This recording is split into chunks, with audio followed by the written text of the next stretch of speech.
Hello, and welcome to another episode of Tarot by Hilary Live. I am your hostess with the mostest, Hilary of tarotbyhilary.com, professional tarot reader and EFT tapping practitioner, here to demystify the mystical and putting you in touch with the most beautiful of gifts, your own intuition. Because, yes, my friends, don't argue with me. You have intuition. Thank you all for having patience for a little bit of the delay, because I realized I didn't set up my intro video or splash video or whatever the hell it's called ahead of time. So I was scrambling to make it and create it and waiting to download it. So thank you for being patient with the slight delay before we started. So I see Sophia is here. Hello. I see that Catherine is here. Hello, hello, hello. So good of you all to make it. And here's the crazy thing about tonight's episode, and something that is like a little, I don't know, entrepreneurial tip or whatever from me to you. If you do a live stream every week, like, let people know about it, because don't assume don't assume that people know about it, even though you do it every week, even though it's rote or second nature to you at this point because you've been doing it for 3 years on a weekly basis. Like, that doesn't mean that people know that you do it every week. And sometimes it takes just a really simple book of face post with, just simple plain text, no background, no picture, no bells and whistles, just that little post saying, do you want a free tarot reading? And it's going to be kind of epic. And people are just like, oh my God, yeah, like how? And I'm just like, oh, okay. people don't know about my live stream that I do every week, 6:30 p.m. Eastern Standard Time on Friday nights. Where's my crawler for that? So I remind people, yes, we do this every week. Every week, Friday, 6:30 p.m. Eastern Standard Time. Maybe not the same topic every week, because tonight's episode is the big, fat year ahead reading, like reading for the collective, reading for the collective from the collective is what I like to say, because really this is an audience participation kind of reading. Like, yeah, I'll give you your reading, but as I like to start and end every episode of this live stream, of this like workshop series, you have intuition too. Like, you do. I have yet to meet someone that is completely sans intuition. They'd like to argue with me about it, but it's just like, well, what they might not label it intuition, but it's still intuition. So, like, think about all the times in your life where there was no way that you could have known something on a logical basis, on a practical basis, and the information came out of seemingly nowhere, and it turned out to be absolutely right. That's intuition, folks. That's intuition. That's your intuition working for you. And it's a muscle, the more that you use it, the more that you acknowledge it, the more that it starts to work for you, and the more you can start to trust it. Trust the little breadcrumbs that intuition puts out for you. Trust the signs, symbols, synchronicities, and you have a more magical life that's full of ease and flow. And that's part of the reason why I do these weekly live streams, not just to tell you different specific topics on divination or intuition or on the tarot. It's also to reassure you that you have intuition and it's constantly working for you.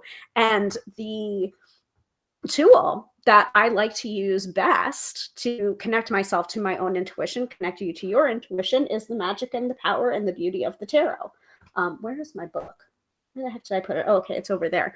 Like, I wouldn't have written a book on the subject if I didn't believe in the power and the magic of tarot and also your own intuition. So I should hold that up for a second. Oh, hold on. So, like, yeah, have you gotten my book yet? Have you gotten my book yet? How to Read Tarot? It's kind of nifty. Oh my goodness, Catherine, I ordered your book. It's on back order. Very excited. Yeah, if you ordered it where I think you ordered it, just be very careful, like monitor your order, make sure that it doesn't get canceled out on you, because I've been hearing that feedback from a lot of people that they were just like, oh, well, I ordered from a certain website and they canceled out my order, and I didn't cancel it. I want your book. But for some reason, I don't think they had the inventory for it, or they didn't anticipate how popular it was going to be. It's a nice problem to have. So you may need to order it from elsewhere if that company happens to cancel out your order. So like, just be aware of it. Like, I hope everything goes well, but like, I'm still getting people saying to me, like, my order was canceled, or I just got my order now from that place. Oh, good. Yeah, I have not heard any problems from there. Cool. it was another place I was thinking of that starts with an A and ends in a rainforest. Okay. Anyway,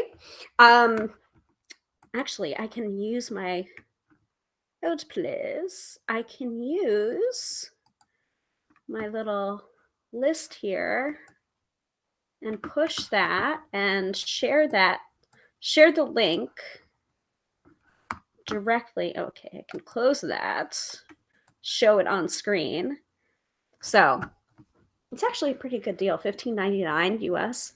Pretty good deal for a hardcover. So that's propagating in the chat if you wanted to check out more information about that and get links for every place that you can order it from. But yeah, I'm like so happy that people are starting to receive it. I really am.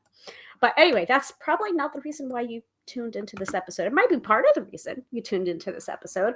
But the real meat of this episode is the year ahead reading for the collective, from the collective. So what we're going to be doing is we're going to be using a spread that I really like to use with my clients, and that I've done on this live stream before. I skipped last year because I was just like, sometimes I just don't want to know. So for 2022, I don't think we did it, but we did do it for, I think, 2020 and 2021, I believe we did. And if you want to look back on that past episode, not right now, obviously, you want the for 2022, don't you? But if you want to take the time after this episode to look back at the past episode year ahead spread for 2020, it'll blow your freaking mind, because and I think there's 2 episodes on that subject, the actual reading ahead and then a revisiting of the reading, because it was just like the death. I think it was the death card that came up reversed for March of 2020. Now, and we kind of all know what happened in 2020. So it was like kind of a doozy to be like, oh my God, like that's really, like, none of us predicted or anticipated that or interpreted the death card reversed that way. But like, looking backward, it's just like, oh wow, that makes a lot of sense. Anyway, and I have already pulled the cards and took a picture of them, and I have them right here so that I can hold them up card by card by card. But anyway, the 13 moon spread is a spread of 13 cards. It was created by Kim Krans of The Wild Unknown. And so because it's Kim Krans of The Wild Unknown, I decided to use the Wild Unknown Tarot to do this reading. So it's the little pamphlet that comes with it. And so it's a 13 card spread where it's basically advice for each and every month of the year. The 13 moons reading is what it's called. And so there's a card for January, February, all the way to December of 2023. And then that 13th card is a theme card. Now, I did pull a card randomly for that position. And I also have the general year card for the year 2023 that I put in that position. So you're going to have like kind of a twofer for the theme. Okay? Sound good? All right. Everybody, let me know if that sounds good in the chat. Now, we do usually have normal fixtures of each and every episode of this live stream. We usually start out with astrology from Teresa Reed's wonderful AstroBiz Digest. We then break in the middle of the topic for the mid-episode reading, and then we end the episode with the weekend forecast. Now, the fact that this episode is so heavily on a reading itself, that it's just like, we're not going to have the mid-episode reading, which is like kind of a lottery for live viewers, nor are we going to have the weekend forecast, because we're doing a big fat forecast for 2023. So, but what we are going to be doing is we're still going to be doing the astrology from Teresa Reed's wonderful AstroBiz Digest. So that's how we're going to start. So I see that Catherine gave me a nice big thumbs up, showing that she understands the deal of tonight's live stream. And yeah, let's get started with the astrology. I did not make a pretty overlay, by the way, for tonight's episode, because I didn't think it was necessary, since I'm going to be displaying the actual reading, the photograph of the reading, so that we can go card by card by card, and so that you can see what the spread looks like too. And actually, let me send that to myself. So quick pause. While we're pausing, feel free to drink some water, get your hydration going on, whether it's water or beer or wine, non-alcoholic, alcoholic, tea, coffee, whatever it is you're drinking right now. I probably wouldn't recommend coffee right now, but Mr. Tarot by Hilary has chosen to go the coffee route because he was cold. So coffee it is. I'm just like, you can have a warm drink without the caffeine at 6:30 at night, and you're just like, no, I want the coffee. I'm just like, all right, that's fine. No judgment. So hydrate yourself. I have grabbed myself a nice glass of white wine. I think it's a Pinot Grigio, and my water bottle is back here. So we're celebrating. I mean, it's a new year, man. It's the first live stream, right? First live stream of the new year, because last week, it's all timey-wimey because New Year's Eve fell on a Saturday, and I could have broadcast. Technically, I could have broadcast on the Friday night, but I didn't feel like it.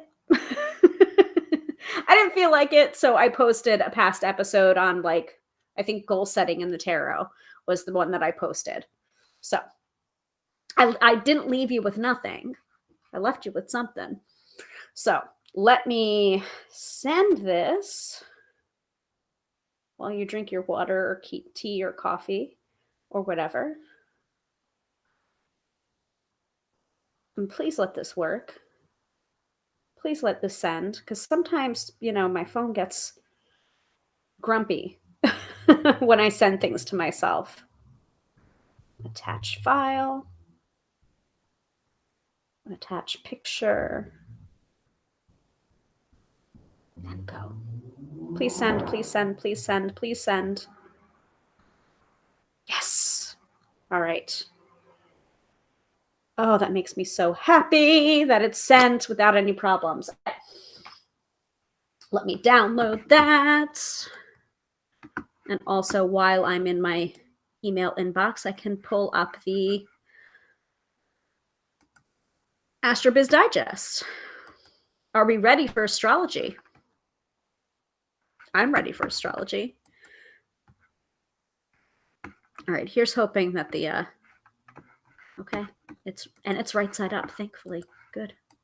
All right, everything's jamming along. Okay, so we are still in Mercury retrograde.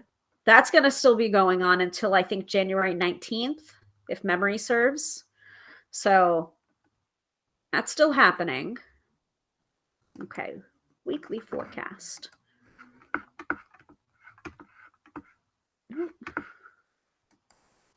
Let me move things around. Okay, so where am I getting this information from? Where am I getting the astro-weather from? Because I'm not an astrologer. I am a tarot reader. I cannot claim to know astrology as well as an astrologer. I know just enough to be dangerous, just enough to understand it and use it personally. So this is the reason why I subscribe to what I'm about to tell you, the AstroBiz Digest.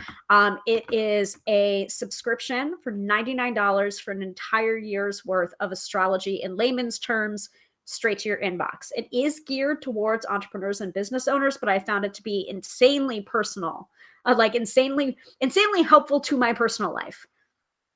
My brain cannot form words right now. So let me give information for that. Yeah. So this is what I'm talking about. So you would just go to Teresa's website, thetarolady.com/astrobiz digest. And that link is in the chat as well, in case you feel so inclined to purchase a subscription for yourself. And I would really, really recommend it because during these live streams, I start out every episode with a snippet of the AstroBiz Digest. I'm not going to give away the whole farm because that would be a real dick move. I want to encourage you to get a subscription of your own to the AstroBiz Digest, and in a moment or two, you'll understand why. All right. So from the AstroBiz Digest, from Teresa Reed, we are still... So first of all, the overall transits that are going on this week, Mars is still in retrograde until the middle of January. So that means you want to watch your words all month long. Think before you speak, tweet, hit send, or respond to comments. You don't have to get involved in every debate. Now, two big happenings in the cosmos are on the way this week. It all begins with Venus sliding into Aquarius on the 2nd. So that already happened. This transit is ideal for building your community. Look for ways to reward your fans and to welcome new folks into your orbit. For example, you could host a live stream, like you're watching right now, or a fun giveaway. It's also an excellent time to participate in joint ventures that expose your work to new eyes. Hello. Whatever you choose to do, don't make it boring. Venus in Aquarius rewards innovation. Put your efforts into being uniquely you. Venus will head into Pisces on January 26th. So that means that Venus is in Aquarius starting on the 2nd and continues to be in Aquarius until January 26th, when it then heads into Pisces. So everything that I just said, like, that's applicable until the January 26th, okay? All right. Another big thing that is happening right now, or a little bit before this live stream, is the full moon is in Cancer, and it's ready for duty on the 6th. So that's today, folks. Use this day to declutter and deep clean your office. You'll be so happy to be in your space when it's done. Also, people are ultra sensitive today. A little tenderness goes a long way, not just to clients, but also to yourself. All right. So I usually give the big transits first, what's going on in the stars first, and then we move into Friday and Saturday and Sunday. I'm not going to give you the entire week. That would not be fair to Teresa. I want to encourage you to pick up a copy of the AstroBiz Digest for yourself. And also, it's really affordable, $99 for the year. Like, it's really, really affordable. All right, so Friday, today, January 6th. Friday begins on a funk with a moon Chiron square at 9:24 a.m. Eastern Standard Time. The public is in cranky pants mode, which doesn't lend well to selling anything. It eases up in a few hours, leaving the afternoon open for making waves and marketing wares. A hotspot for online marketing occurs when the moon sextiles Uranus at 3:30 p.m. Be sure to put yourself out there at that time, even if it's only a quick social media meme or a blog post. By the way, if you're paying attention to what I'm doing in my business, you'll notice if you're a newsletter subscriber, I made sure to post the newsletter for this month a little bit after 3:30 p.m. today because of what I saw in the AstroBiz Digest. So that is a real world practical example of how you could use the AstroBiz Digest for yourself. 6:08 p.m. Eastern Standard Time, the full moon is present. Use this time to declutter your office or hang with the family. No matter your choice, the Moon-Mercury opposition at 8:36 p.m. creates an argumentative vibe. So hopefully we'll be done with the live stream by then. Do you really want to feud with your sibling? Nope. Back to cleaning that office, I guess. So today, Friday, January 6th, is a power day for Cancer and a weekday for Capricorn. Any questions so far for that before we get into Saturday and Sunday? Because I'm going to make sure my computer is plugged in and grab a sip of my wine.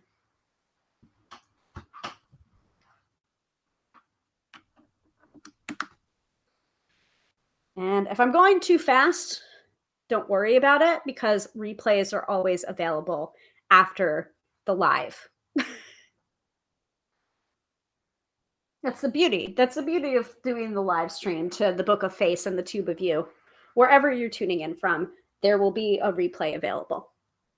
Doesn't go away. I've got 3 years worth of replays because that's how long I've been doing these live streams for. By the way, thank you to my sister-in-law for getting me this bottle of wine for Christmas. Bottle of wine and a book. Good way to be. All right. Moving on to Saturday. Creativity is high on Saturday thanks to a Moon-Neptune trine at 7:30 a.m. Roll out of bed and begin making new content. Send a newsletter or post on your blog when the sun is conjunct with Mercury at 7:57 a.m. This aspect hangs around all day, so you've got plenty of time to pop out something to your audience. A sour note arrives when the moon opposes Pluto and stations void at 5:23 p.m. Power mongers want to hog the mic. Instead of clashing with those types, rest. Showtime is here with the Leo moon at 9:40 p.m. It's a dynamic lunation for presentations, public speaking, and PR. Get your face out there tonight or on Sunday when the vibe keeps on roaring. So I guess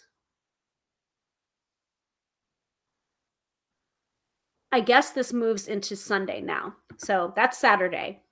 So moving into Sunday, the only tricky spot in the day will be the Moon-Venus opposition at 11:52 a.m. Folks are grouchy, online drama is possible, and lunch is a better option. Once that passes, the rest of the day is superb for business. A Moon-Mars sextile at 2:19 p.m. opens the door for inspirational speeches, glam PR campaigns, and creative writing. Host a brainstorming dinner with your team at 6:23 p.m. when Mercury trines Uranus. Genius ideas are possible this evening, and over a luxe meal or cocktails, even better. So both days are power days for Leo and weekdays for Aquarius. So I repeat, Friday today, January 6th, is a power day for Cancer and a weekday for Capricorn, and both Saturday and Sunday are power days for Leo and weekdays for Aquarius. All right, so what I like to do before we move into the main topic of the episode is ask if anyone has a particular astrology question for basically for the AstroBiz Digest, like, oh, my Monday was really weird. Hilary, can you tell me more about that? Can you look in the AstroBiz Digest and tell me a little bit about why that's the case? Or, oh, Wednesdays seem to go really well, but I kind of want to know astrologically the reason why. I will allow for that. Not in too many details, though, because, again, we want to respect Teresa's work and purchase a copy of the AstroBiz Digest for yourself if you are so inclined. But that's part of the reason why I do this at the start of every live stream, because I really believe in it and I want to promote her work. Then we'll move into tonight's episode, which is the big, fat, juicy tarot reading for 2023 using the 13 moon spread from Kim Krantz of The Wild Unknown.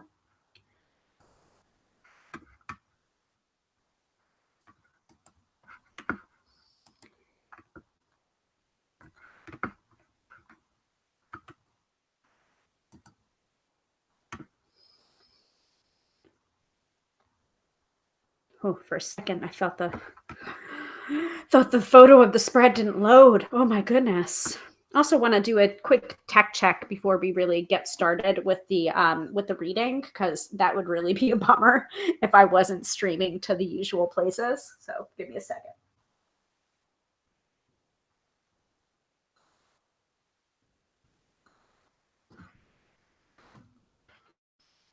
All right. I was going to check on here.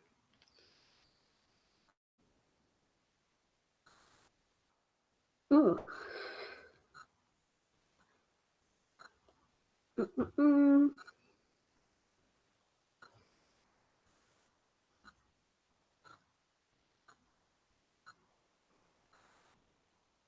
Aw. Sweet testimonial from my client last night. Aw, that's great. I love it.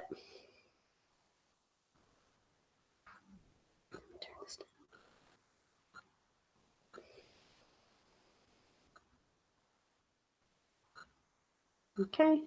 Okay. That looks good. And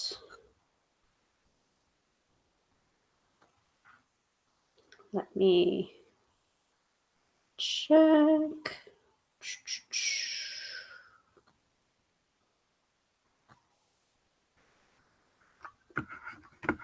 Any questions about the astrology of this past week before we move into the year forecast?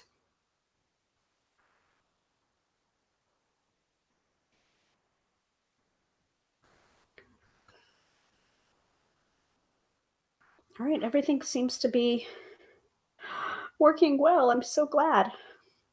I tried to schedule next week's episode ahead, pre-schedule, and my Be Live wouldn't let me. It doesn't let me pre-schedule past 10 days ahead. So when I'm thinking about it, probably after we end this episode, I will pre-schedule next week's episode. So just a heads up for all of you that are regular viewers, or if you're interested, if you just happened across this live stream and you're just like, yeah, I want to see what this person has to say for next week. We are going to be doing an unboxing of this month's deck of the month, the Meraki Tarot, second edition from Bouchette or Boucher Design. I don't know necessarily how that's pronounced, but that is the deck that I'm working with for the card of the day pulls. And I figured we would do an unboxing to show you how pretty it is. It's very pretty. It's very pretty. I'm very excited. Okay. So Catherine says, nope, all good. All right. So you're ready for it? Let me know. Let me know. Are you ready? Say ready. Give me some spirit fingers in the chat, or, heart emojis or whatever. And we will start with the episode. All right. Catherine's ready. Are you ready? You ready? Are you ready? So I'm a little bit biased because I've already seen some of the cards that came up. I haven't read, but I saw the general pattern, and I don't know. I think it's going to be a good year. So, oh shoot. I wanted to show what the spread looks like without the cards laid out, so I can kind of explain the reading. Well, I already explained the reading a little bit ahead. Let me see if I can find. Let me see if I can find that. 1 second.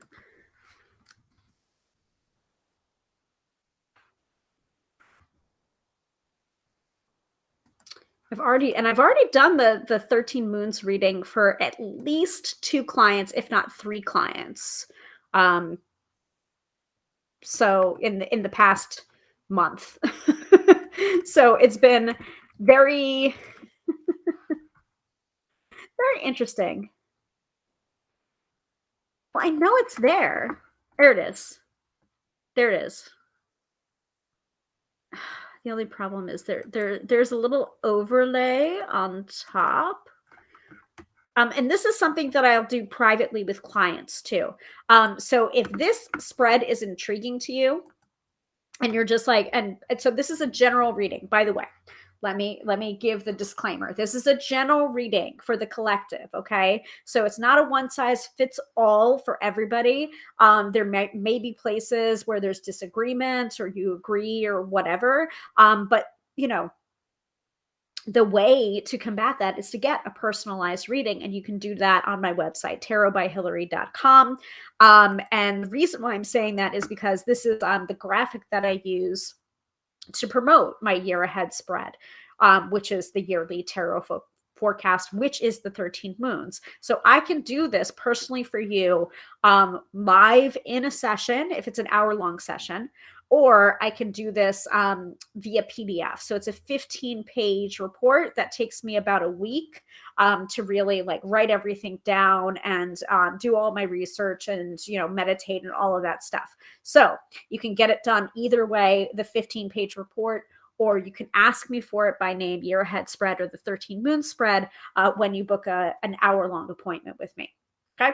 So you can get a personalized version of this spread by booking on my website, tarotbyhilary.com, or going to tarotbyhilary.com/shop. And that is where you can purchase the 15-page year ahead report for yourself. Okay. Commercial break over. But if you look carefully, so behind this overlay of know what's coming in the year ahead, okay, you see the moon. So this is the spirit cloth, the wild unknown spirit cloth, which they don't make it anymore, sadly. But you can still use the spread. You can even use the spread for yourself if you'd like to read the cards for yourself. It's just laying them out in a clockwise order, where the first card is at the noon position. So you can say that on there. See all the circles. See the circles on the perimeter, the circumference of the circle. That's the 13 moons. So you're seeing 12 circles on the outside, and then there's a final circle smack dab in the middle. That's the 13th circle. That's where the theme position is, and that is where I usually put the year card. Now I am using the year card, the general year card, in that position. As I said before at the start of the episode, I actually pulled a card randomly to put there too, but then I've also intentionally calculated the general year card and pulled that out of the deck and put that on top. So we're going to have two cards for the general theme of 2023. So number 1 in the noon position is January. Number 2 in the 1 o'clock position is February. Number 3 in the 2 o'clock position is March, and so on until December. So December would be at the 11 o'clock position. Everyone with me so far? So that is the spread that I'm using, because I want to provide you context when you see this. So the cards are laid out. And these are the cards that are coming up. So I'm going to do a split screen for this episode so that we can go through it one by one, card by card, and then get an overview summary of what's going on in 2023.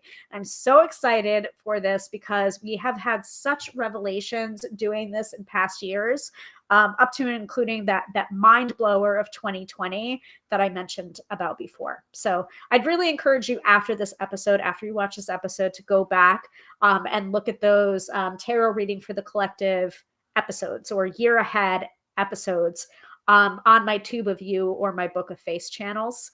And I think you can search for them. And if you can't, let me know.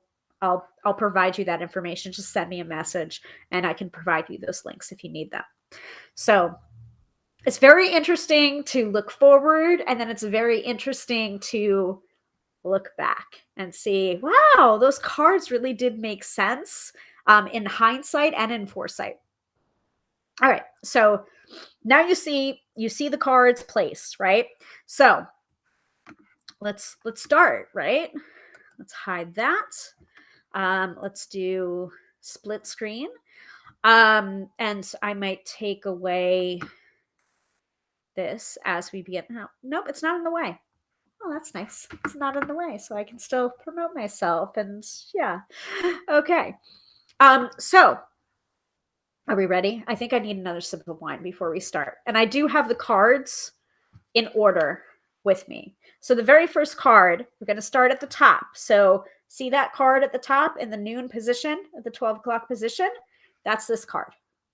I just took them off of the spread cloth and put them in order in my hot little hands so that I can hold up each card as we're talking about it. And then you can also look to the side of the screen and also see where it's coming up. Okay, but even if you're not familiar with tarot, I will guide you through it. It's gonna be okay. And sometimes I will prompt you a little bit like, oh, what does this mean to you? What does this symbology mean to you? What do you think? I am going to ask questions, and I expect you to answer those questions to the best of your ability because you too have intuition. Okay. Sip of wine. Why am I getting stuffy? Maybe it's because I'm talking too much. Maybe because the heat's coming up.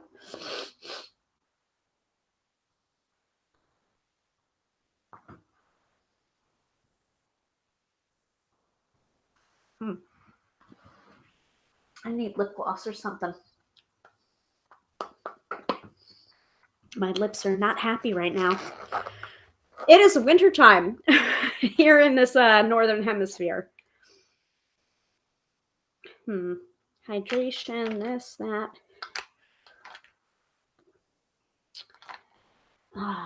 I'm going to go with the Paparazzi lip balm pineapple coconut flavor because it's the winter, but I need the scent of pineapple and coconut to take me away to a tropical island somewhere.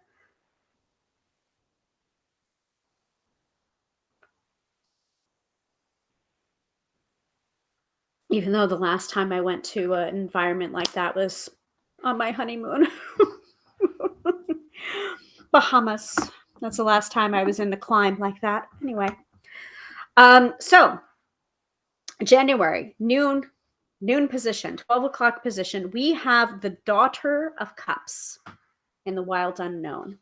And I believe the Daughter of Cups would equate to the Page of Cups in a traditional Rider-Waite-Smith deck. So Daughter of Cups, follow your eye to the noon position on the spread. And I also have the little pamphlet that it comes with. I don't have the companion book that this comes with because I have an edition of the Wild Unknown that didn't come with a companion book at the time. I think this is the first edition that I have. So beautiful little pamphlet. So cups are the suit of emotion ruled by the element of water. These cards address the quality of our relationships and connections to others. They speak of friendship, love, and all that's in between. I agree with that interpretation of the cups. Cups are about feelings. They are about relationships. They also can be about intuition as well. It's that flow, that water element, the flow, the subconscious as well. No, really? Oh, Dina's here. When did you creep in, Dina? You have to say hello. Sometimes I don't know who's tuning in unless you say hello. I'm so glad you're here. So Dina says, hi, Page of Cups is my January card. Well then. All right. We are in line with that.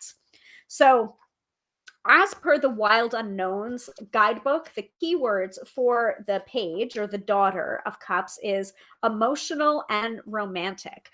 So Dina, you just put yourself on the spot. So you have to give me your keywords as it associates with the Page of Cups. Like, what was your first thoughts when you pulled the Page of Cups for your January card?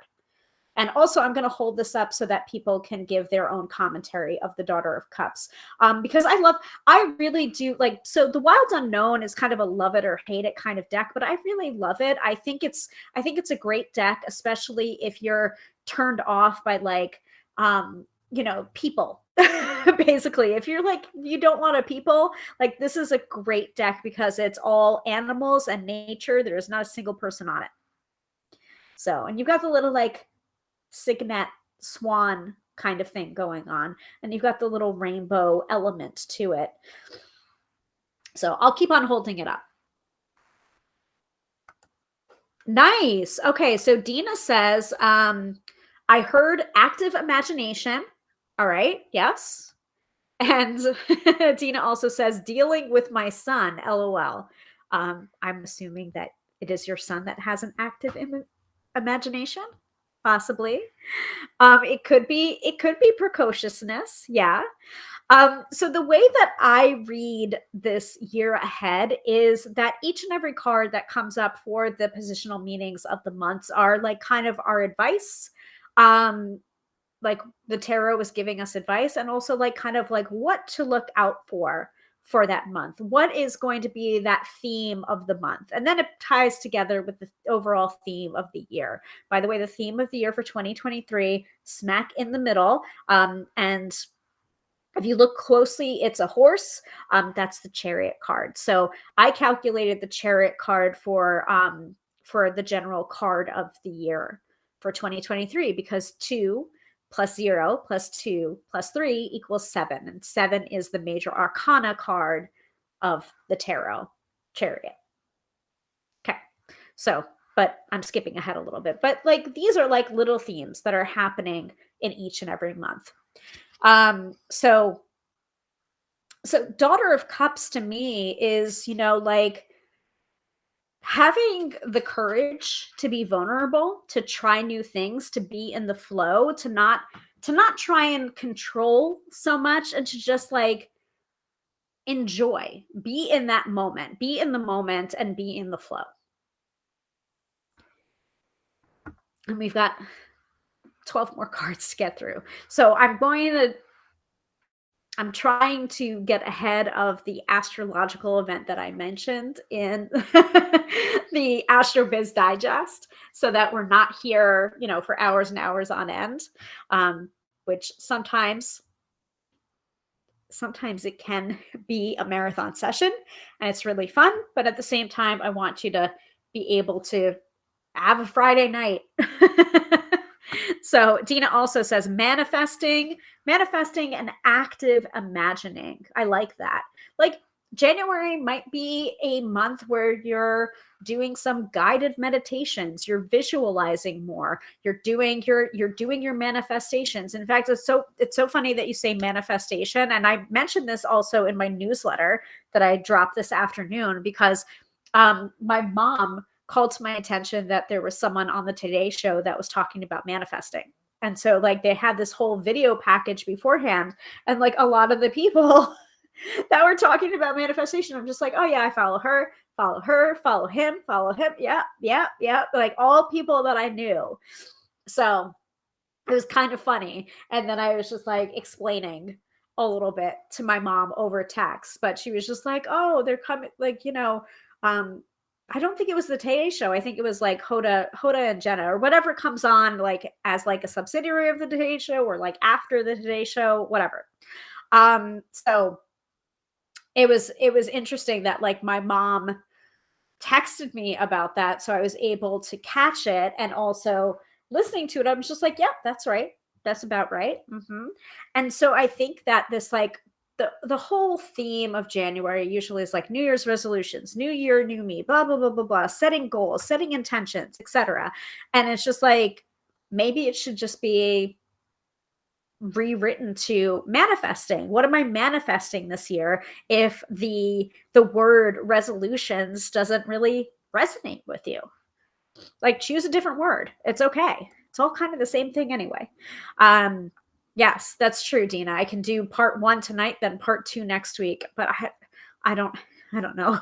I don't necessarily have the strength for that. I just want to kind of do it in one shot. So we'll see. All right, so that's January, Daughter of Cups for January. So moving on to February. February is at the 1 o'clock position, and we have Daughter of Wands. And by the way, so this is really, really interesting that 2 daughters came up in a row, and I didn't even realize it because I just did like kind of an overview, like sweep of it, and I didn't pay attention to what was actually coming up in each space when I pulled things out. Like I'm saying, I didn't read this beforehand. This is a live reading for all of us, from all of us.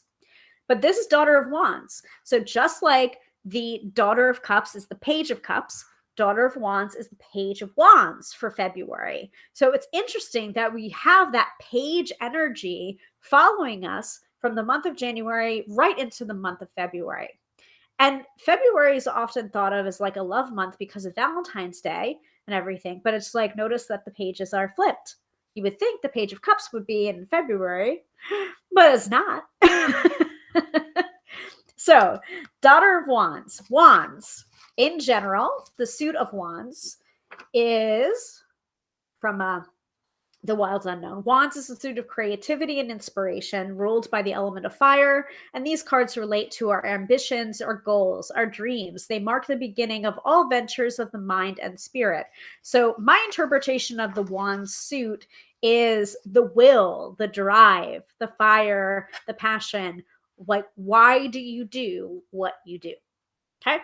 So, Daughter of Wands is free spirit, visionary, free spirit and visionary.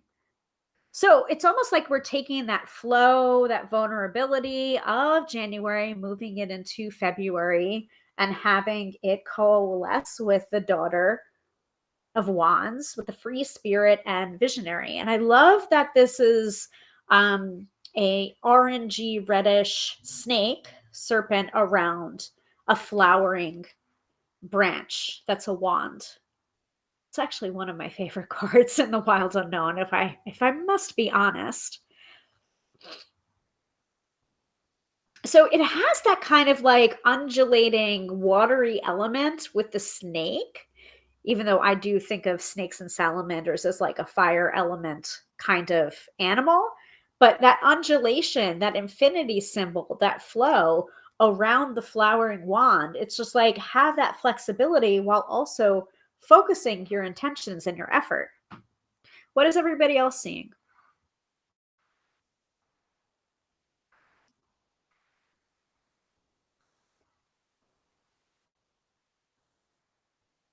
I'll try and hold it up as much as possible. I think I need a sip of water. Look at it. So pretty. I love the backs of these too. And if you want to see this reading done with a different deck, different cards, of course, I believe Kim Kranz did post her 13 moons using her archetypes deck, which is not a tarot deck. I don't consider it a tarot deck.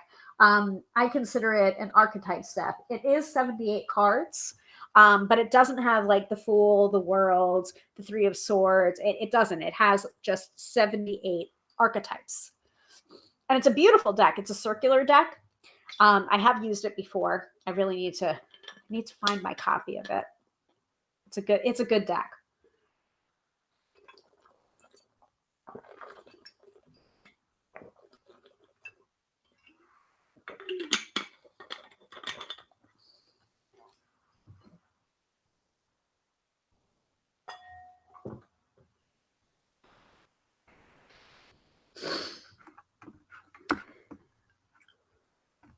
Nothing for Daughter of Wands? You can feel free. You can feel free to put in your notes into the chat, and I'll. Ooh. Dinner sounds good though too. I'm going to continue on to the next card, but please, if as we go, and even if you're watching the replay, by the way, like put in your comments. Like I'll read every single one. I won't be able to react to them. I won't be able to react to them if you put them in later, but I will respond and read every single one. So that's February, the Daughter of Wands. It's got that fire to it, I also would say, before we move on to the next card, it's just like, remember that fire, remember that passion, remember that like spark in relationships. So it's just like, you do get like kind of that combination of that page energy with that combination of the cups and the fire elements mingling together. Like, don't be afraid to like bring that passion back and keeping it simple, keeping it basic. Okay. Next card, we have March. So that's the 2 o'clock position. And we have our first reverse card. Reversals aren't bad, by the way. And that is the Seven of Cups reversed. Okay. So this is coming up for March.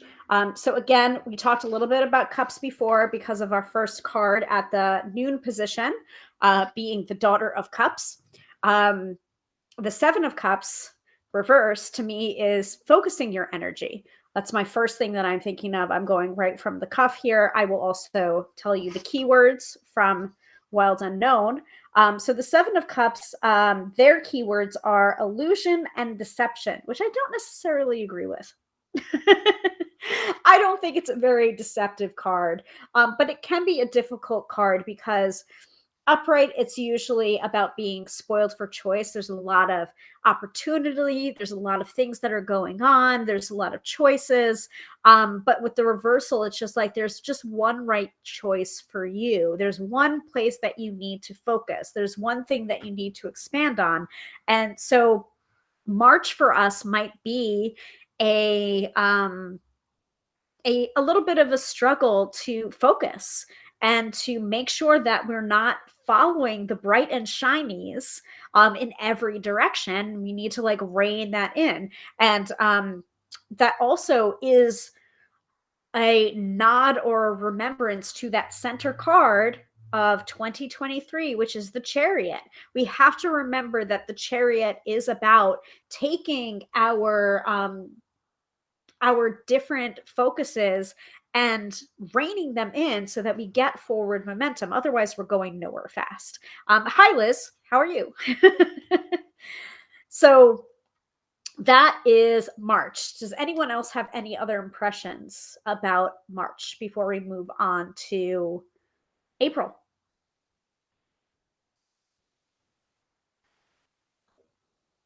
I often say about the Seven of Cups that it's the idea card, where it's just like, I have so many ideas, but it's just like, okay, well, what are you going to do about them? It's just like sometimes it isn't about the idea, but the execution. It's just like, okay, well, which one are you going to follow? Which one are you going to expand on in order to create something? Because it's just like ideas are all up in the ether. Especially if you think about the Rider-Waite-Smith version of the Seven of Cups, which I'm going to go ahead and display here. Let's see if I can find it quickly.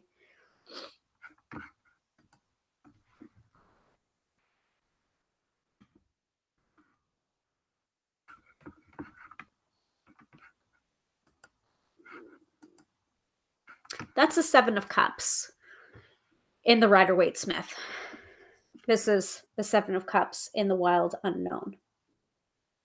So it's a little bit different, right? It's a little bit different. You might intuit or see different things. This is part of the reason why I really like to start people off on the Rider-Waite-Smith, where there's a story in every single card, major and minor arcana and pips, ace through 10. There's a story in every card. There's more to be able to see. There's more to be able to intuit or story tell from those images. So you can see here that it's just like, there's so many ideas, but nothing's really happening until that person chooses. That little shadowy figure chooses. They have to grab that cup and they have to bring it down to earth, bring it down to the practical, put the idea to paper or pen or canvas, right? Otherwise, it's not real.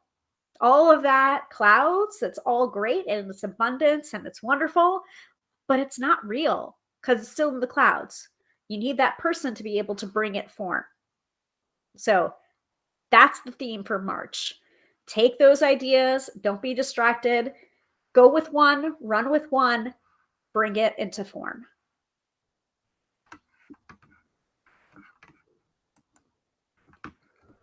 All right, April, we've got the Son of Cups. So the Son of Cups is the Knight of Cups in a traditional Rider-Waite-Smith deck.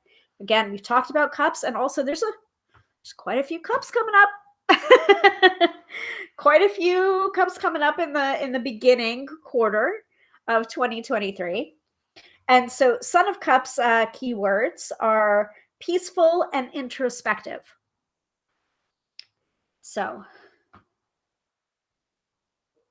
typically the Knight of Cups for me is a someone being in love with the idea of love, not necessarily the person. Someone, it's a dreamer. It's someone that may be pining away for someone that they can't have. It's a very like chivalrous knight in shining armor kind of card. So yeah, that could be the case too, Dina. So Dina says, watch out for excess debauchery in March. I will be aware of that. Thank you. I appreciate that interpretation. So any other thoughts for the Son of Cups, which is the Knight of Cups? That rainbow cup there. There is an element of protection there, I think. Because what do knights do? They often defend the kingdom, right? It's just like in April, you might be considering, what do I need to do to protect my heart? What do I need to do to protect my intuition? What do I need to do to protect myself in such a way that I'm still letting in the good experiences while keeping out the bad? Ooh, that's a good one, Dina. Maybe dreaminess as reality, not matching ideals. Uh-huh. For definite. Yeah. I like that interpretation. Dina's a star pupil today. Please feel free to add in your thoughts. Otherwise, this reading is going to be from Dina and myself, which is totally fine. But you can feel free to add in your thoughts. All right. And also, I'm very interested in that because that is my birthday month. So I have a soft spot in my heart for April. And maybe you also have a soft spot and you're looking for just like, oh, what does my birth month say? What is my birthday month's card going to be? Let me know in the chat about that too. So far in this reading, we haven't had any major arcana cards. So it's been kind of like day to day, easy breezy, beautiful, etc. But when we come to so by the way, April was the 3 o'clock position. So now we're in the 4 o'clock position.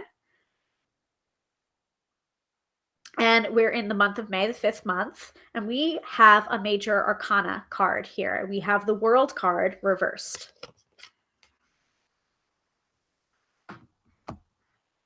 So major arcana, general interpretation of the major arcana cards, are known as the tarot's trump cards. These 22 cards signify a complete journey of the psyche. They reveal the archetypes we carry within ourselves, the characters or themes that hold us back and set us free.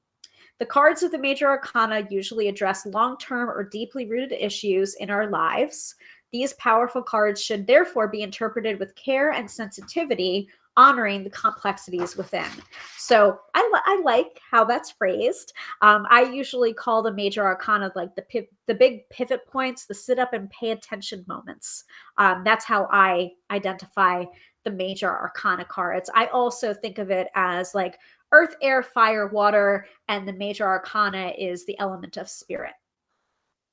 So the World, keywords from the Wild Unknown, is completion, wholeness, and contentment. So the World is numbered 21, but it is the 22nd card of the major arcana because the Fool card is numbered 0. So this is the last card of the major arcana, and it's coming up for us reversed in May. Tina says, damn do-over. So in May, in May, we may be looking for a damn do-over, but I don't really see anything in the cards for the preceding months that would really necessitate that. My interpretation of the World card coming up reversed is that like something is looking to complete. Doesn't have to be necessarily a damn do-over. It's just a cycle maybe coming up for you in the month of May that needs to complete itself before you can move on to the next thing.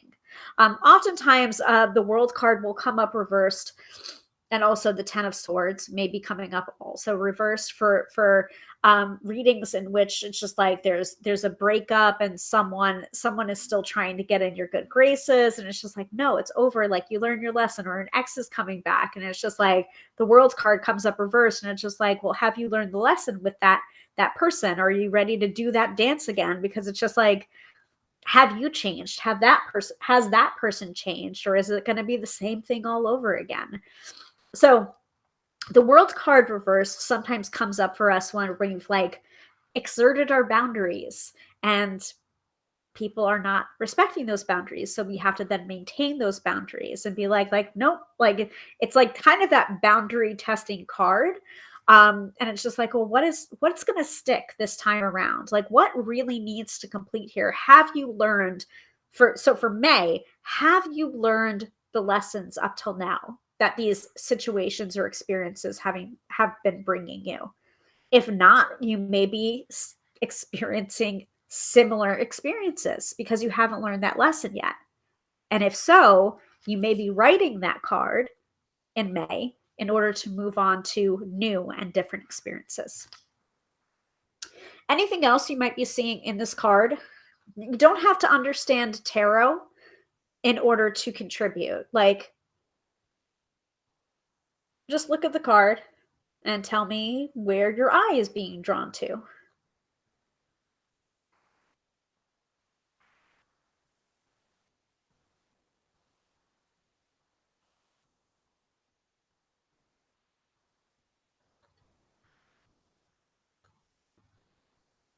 Is it being drawn to the colors? Is it being drawn to the flowers in the center? Is it being drawn to the name or the numbers or the stars in the background?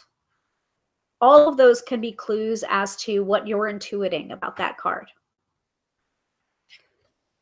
By the way, have you noticed that I tend to teach about tarot while I'm also reading tarot?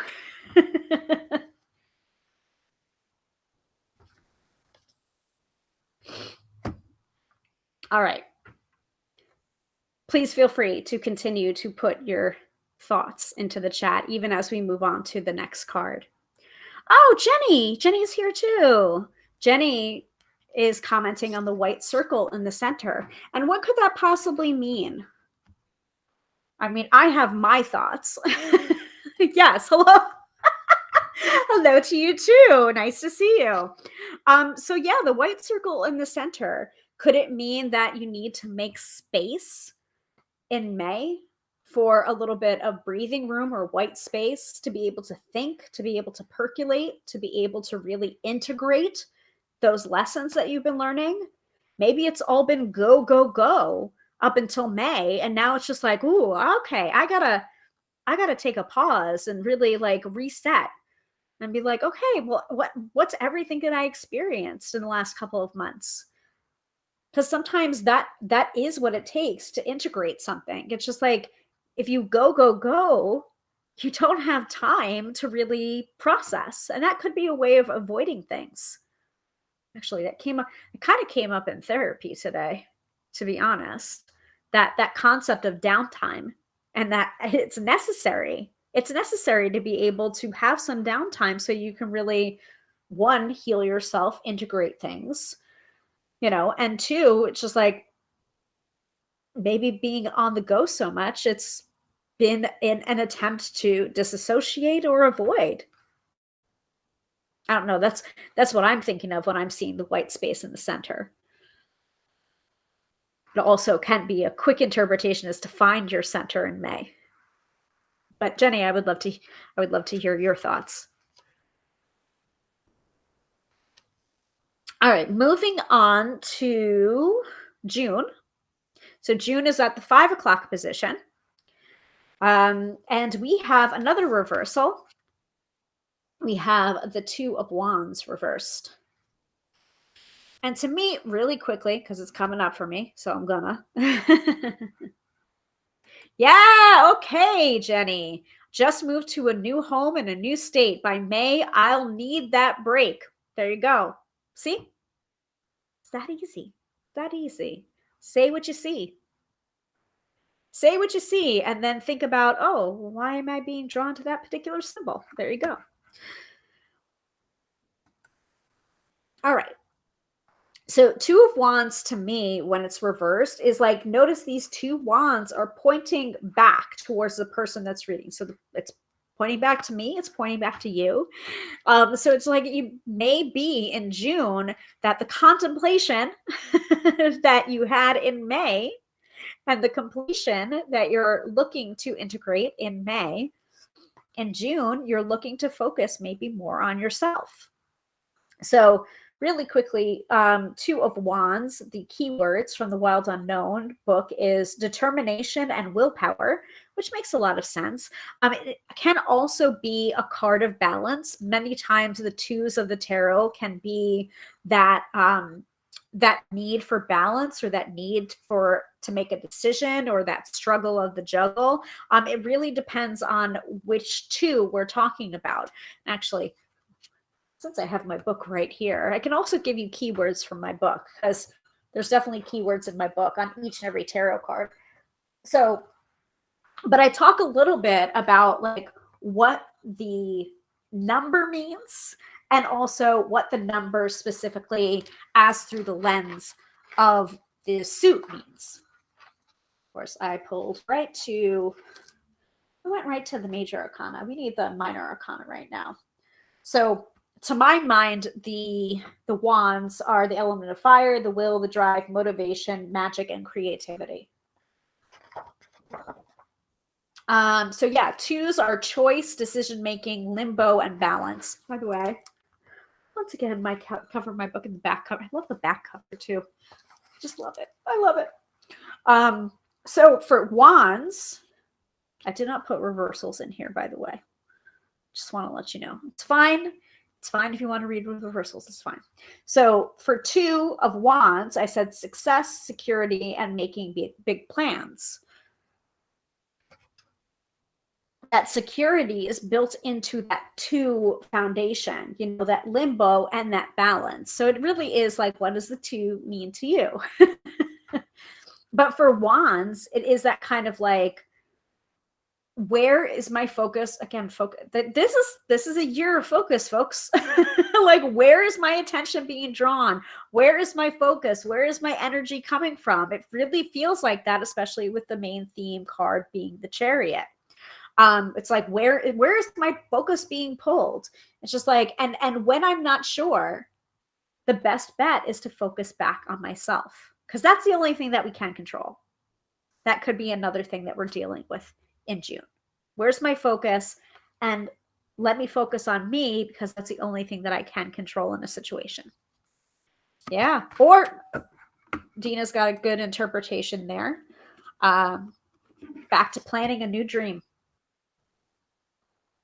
And you don't have to focus on one dream in a year. You can focus on more than one dream in a year. But a lot of the time, like, think about what you can accomplish, though, if you do focus on that one dream and just do pieces of that and build from there. Because most of the time, we overestimate what we can get done in a day, but we underestimate what we can get done in a year or 5 years or 10 years. So remember that when you're seeing this card in your mind when you're in June. Okay, so 6 o'clock position. I'm going to hide this. Oh, good. Okay, that just clears things.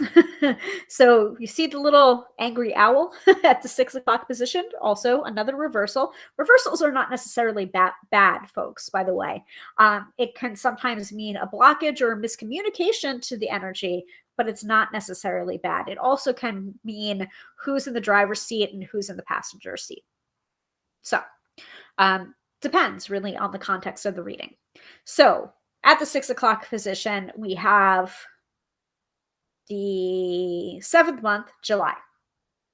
So we have another court card, Father of Swords, reversed. So the Father of Swords is the King of Swords.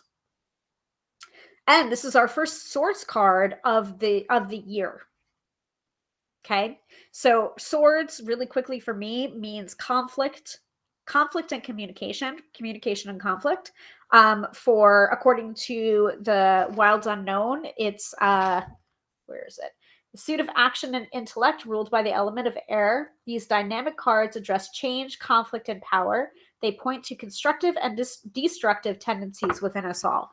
Don't necessarily disagree with that. It's another way of saying kind of the same thing. Also, swords take away the S, words. It's just like, how do we communicate? What language do we use with people? So Father of Swords, King of Swords is fair, just, and analytical. So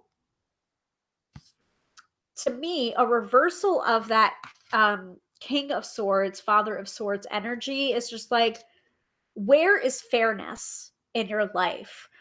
Who is, and also it can indicate a relationship with a man, or what your father figure is, or a facet of that father figure energy. But it also, with the reversal, it's just like, okay, where are people being unfair to you? Where are you not getting, truth or honesty from someone? How are you holding yourself in integrity? And are other people holding themselves to your level of integrity? Where is the disconnect there? Yeah, it can also be putting your words out there, or getting over the blockage of putting your words out there. So again, this is July. This is July's card of the month for July. And since I have my book open, let's see. I do have the court cards here. So the kings are mastery, mature, competent, and strong, and the swords, logical, will put the truth as the highest order, intellectual, and can appear to be cold. So with the reversal, I don't think it's a cold energy. I don't think it's an analytical energy. It's just like, just examine honesty, examine integrity in the month of July. And the same way that you're holding yourself accountable, hold other people in the situation accountable too. Like, I love that this card has that rainbow sword. Because that sword to me is that sword of truth, cutting through all the bullshit and all the things that don't really seem important. It could also be a month in which you like really recommit to what is important to you. What battles are you willing to fight? Versus which battles you're not willing to, like, you're willing to just like let them go. Because it's like, you can't fight every battle. You can't. You're just gonna burn up all your energy. And also, owls, wisdom, having the wisdom to know the difference between the things you can control versus things you can't control, All right, any other thoughts before we move on to August?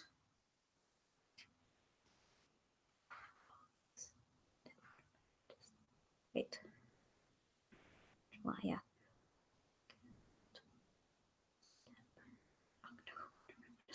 I nearly missed October there. Jeez. How could I forget about October? It's one of my favorite months because of Halloween. Silly me.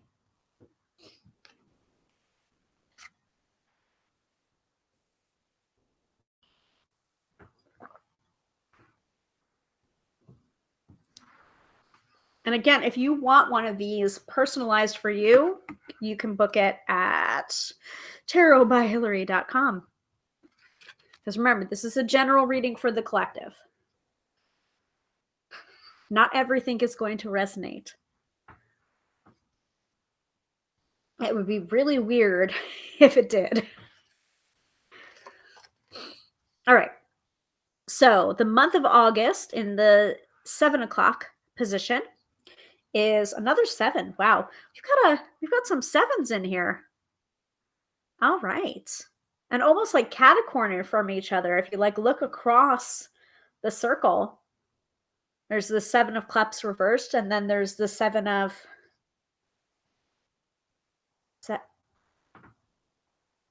Is that upright or reversed? I can't even tell. Oh, I flipped. I think I flipped the cards. Anyway.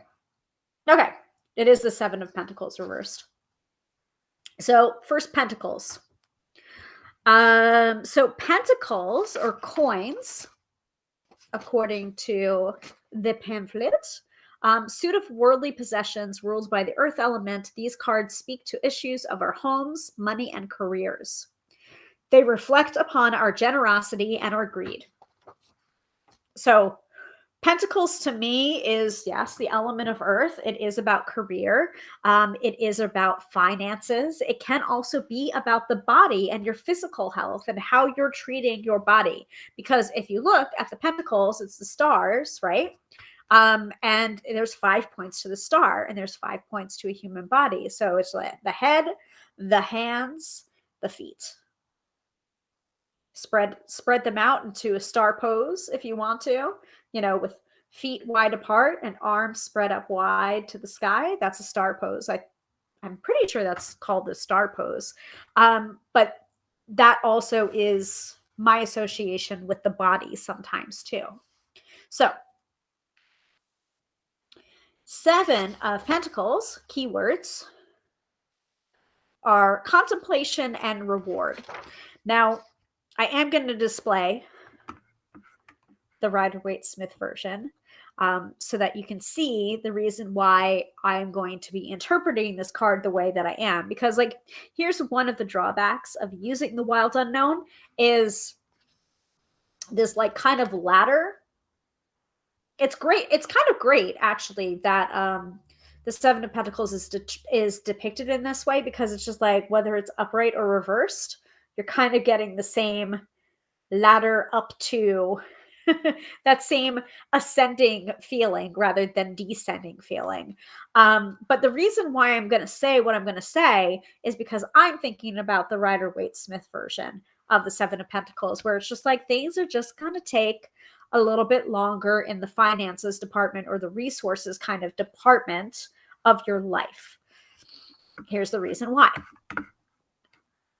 Media, upload. And notice how I did this for the Seven of Cups too. Sometimes the sevens can be very difficult. And by the way, we do have an episode on the fives and the sevens of the tarot. I think it's a 2-part episode, which was a viewer requested video, because sometimes it's very hard to determine the differences between the fives and the sevens, even between the fives and the sevens. So here's what the Seven of Pentacles looks like upright from the Rider-Waite-Smith. So it's not if you look at the face, look at him looking down, there is 7 pentacles. But sometimes, and this is really going to bake your noodle, this is what I say to some of my clients when we get this card.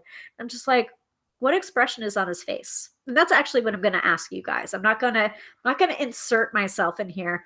What's the expression on his face?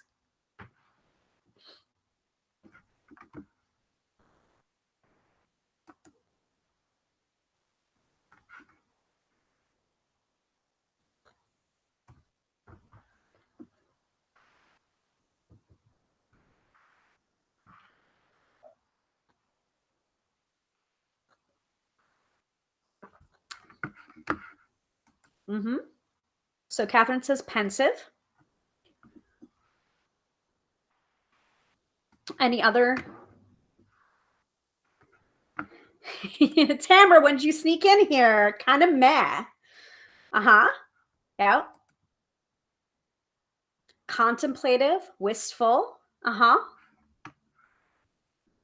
Anybody else? You're hitting on it. You're hitting on it. You got it. All right. Thank you, Dina, for taking the words right out of my mouth. So Dina says, a little dejected, like the harvest might be too small.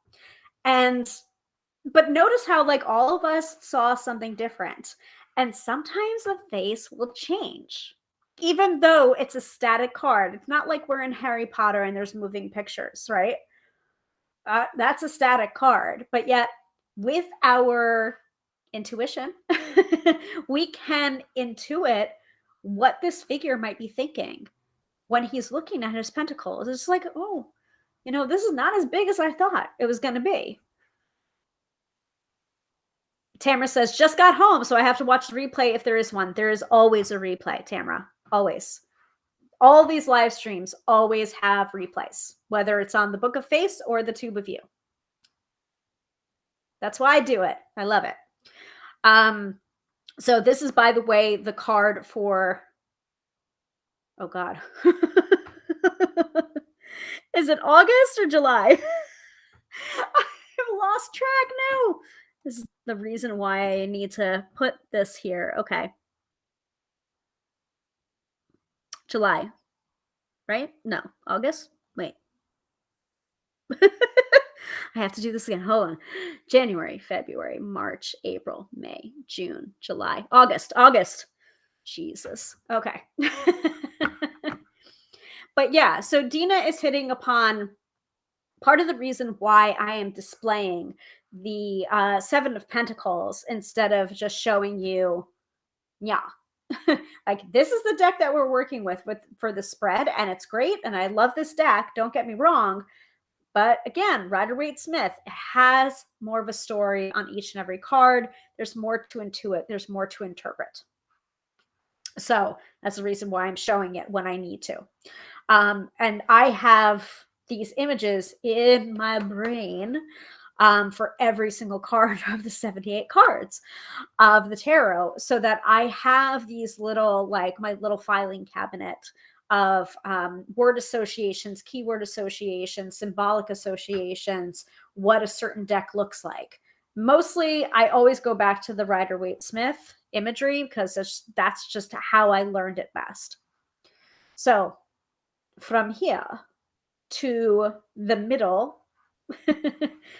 you're picking up on that facial expression and how the interpretation can change based on where your eye is being drawn to, what the look on the people's faces are, etc. So for an August, especially remembering that this is reverse, it's just like, the things that you've been working towards might not be paying off the dividends that you thought.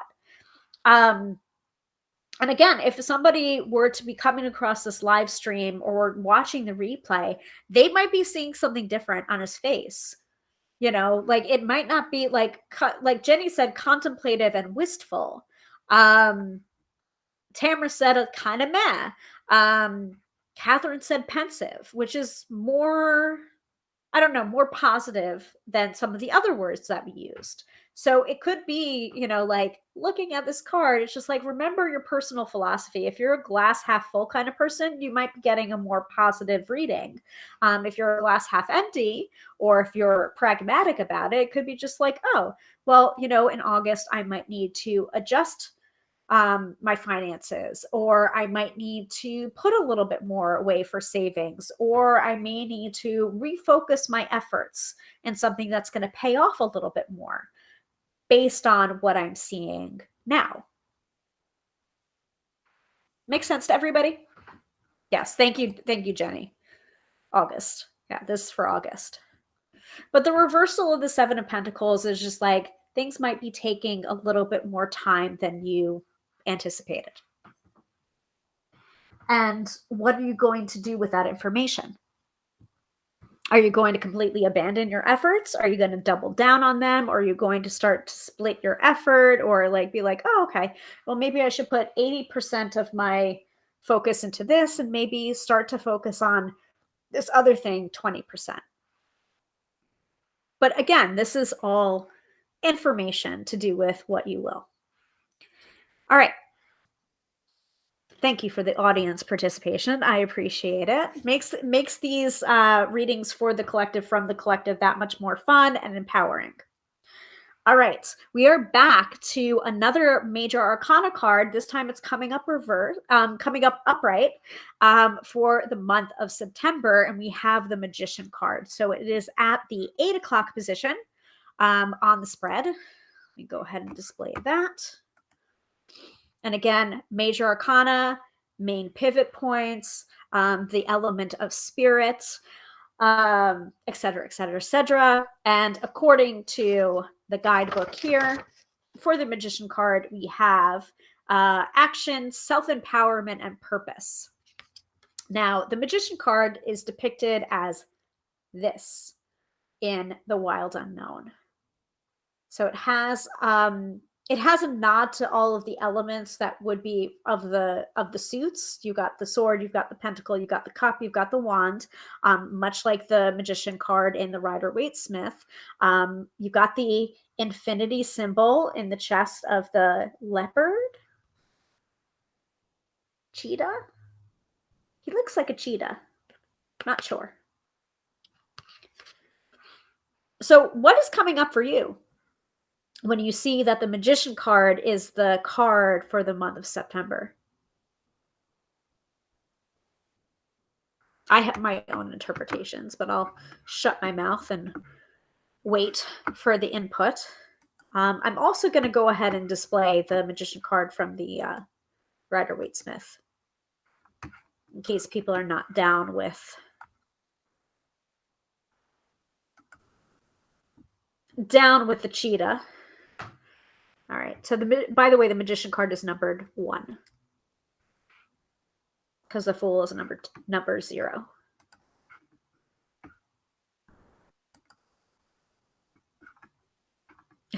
I saw a heart symbol. So, and Dina says practical magic. Here's the Magician card.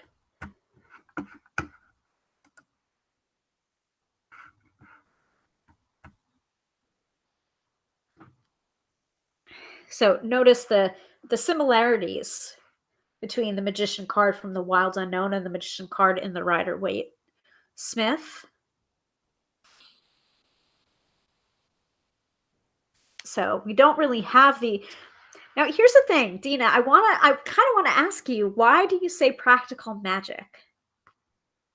Because I just saw something in the symbology on this card that gives me that hit, but I want to see if you had the same inkling, the same symbolic shorthand.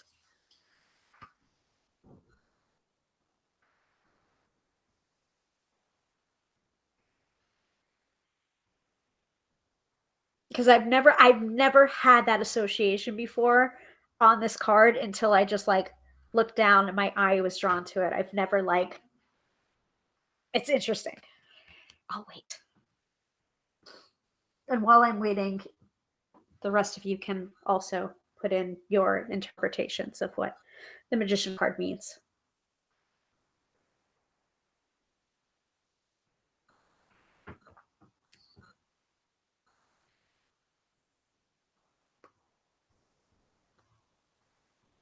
We're almost there, folks.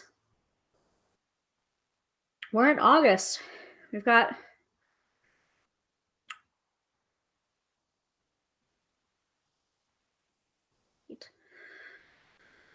no, not August, September. We only have 3 months to go.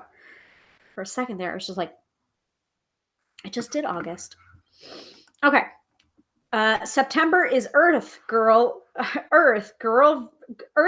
Virgo energy, and it connected to manifesting again in a practical way. Okay. Do you want to see the symbology that I saw that kind of made me think the same thing? I did not get the Virgo association, though. By the way, every tarot card has an astrological association. Every single one. So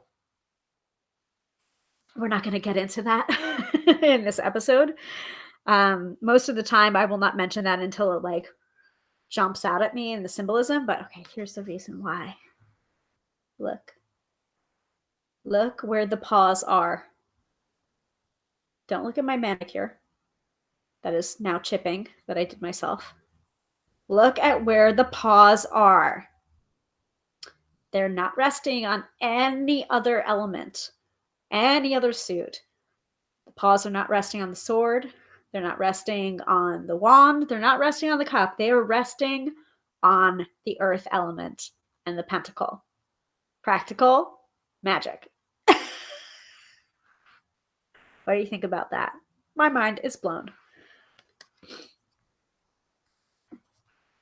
So the Magician card is, or can be, a start before you're ready kind of energy, where it's just like, you've got all the things, and even when, like, whenever I pull the Magician card for a client and they're debating with me, they're just like, no, no, no, no, no, no, I need this. I need all of my materials. I need paintbrushes. I need paint. I need this and this and this. And then I need a canvas. And then I need a quiet place to work. And I need my studio. And then or whatever. Like this card actually reminds me about someone who is an artist that ended up like losing her studio space in a fire, like completely, like they condemned the building. Unfortunately, I don't think anyone was hurt. Like no one was in the building when the fire happened.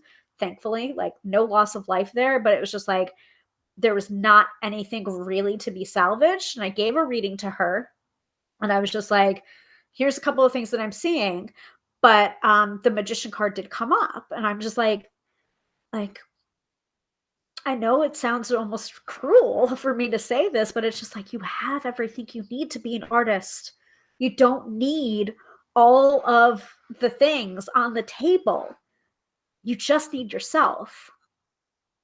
Like if you're going to be an art, like you are the battery. Like again, this is the reason why I'm displaying the Rider-Waite-Smith version of the Magician card, that the position, the body position is as above, so below. Like you are the spiritual and energetic battery. You can make shit happen. You don't need really all the tools in front of you in order to just start. And in fact, when you start to think of it that way, then you're never going to start. You can't wait for everything to be perfect in order to start. That's not how things work. Make sense to everybody? So for September, we have to remind ourselves we have all the tools because we have ourselves. We have the ingenuity. We have the drive. We have the smarts. We have the spirituality. We have the intellect. What are the keywords again from this deck? Action. Action's the very first keyword, folks. Action, self-empowerment, and purpose. Those are the things that you need to get shit done. Not necessarily all of the tools. It's pretty. It's very pretty. And also you might want to do some magical work too. Makes sense to everybody? Let's move on. Okay. Because I felt I was just like up on a pulpit or something. It's just like, you have everything you need. Just do it. Do the thing. But that's for September. So for October, actually, this makes a lot of sense. Wow. This card makes a lot of sense. All right. I'm going to hide that one and close that. All right. So we have a card for October of like a card kind of griefy looking, but it is pentacles, not cups. So it is the 5 of Pentacles reversed. So notice about the drooping flower. And I love that this card is reversed, by the way. I love when the 5 of Pentacles comes up reversed because things are just definitely not as dire as people are wont to think. And when I see I'm going to have to pull up that version of the Rider-Waite-Smith too. So really quickly, Five of Pentacles, keywords from the wild unknown are sadness and illness, which makes a lot of sense when you see the Rider-Waite-Smith version. I'm going to go ahead and pull that up too.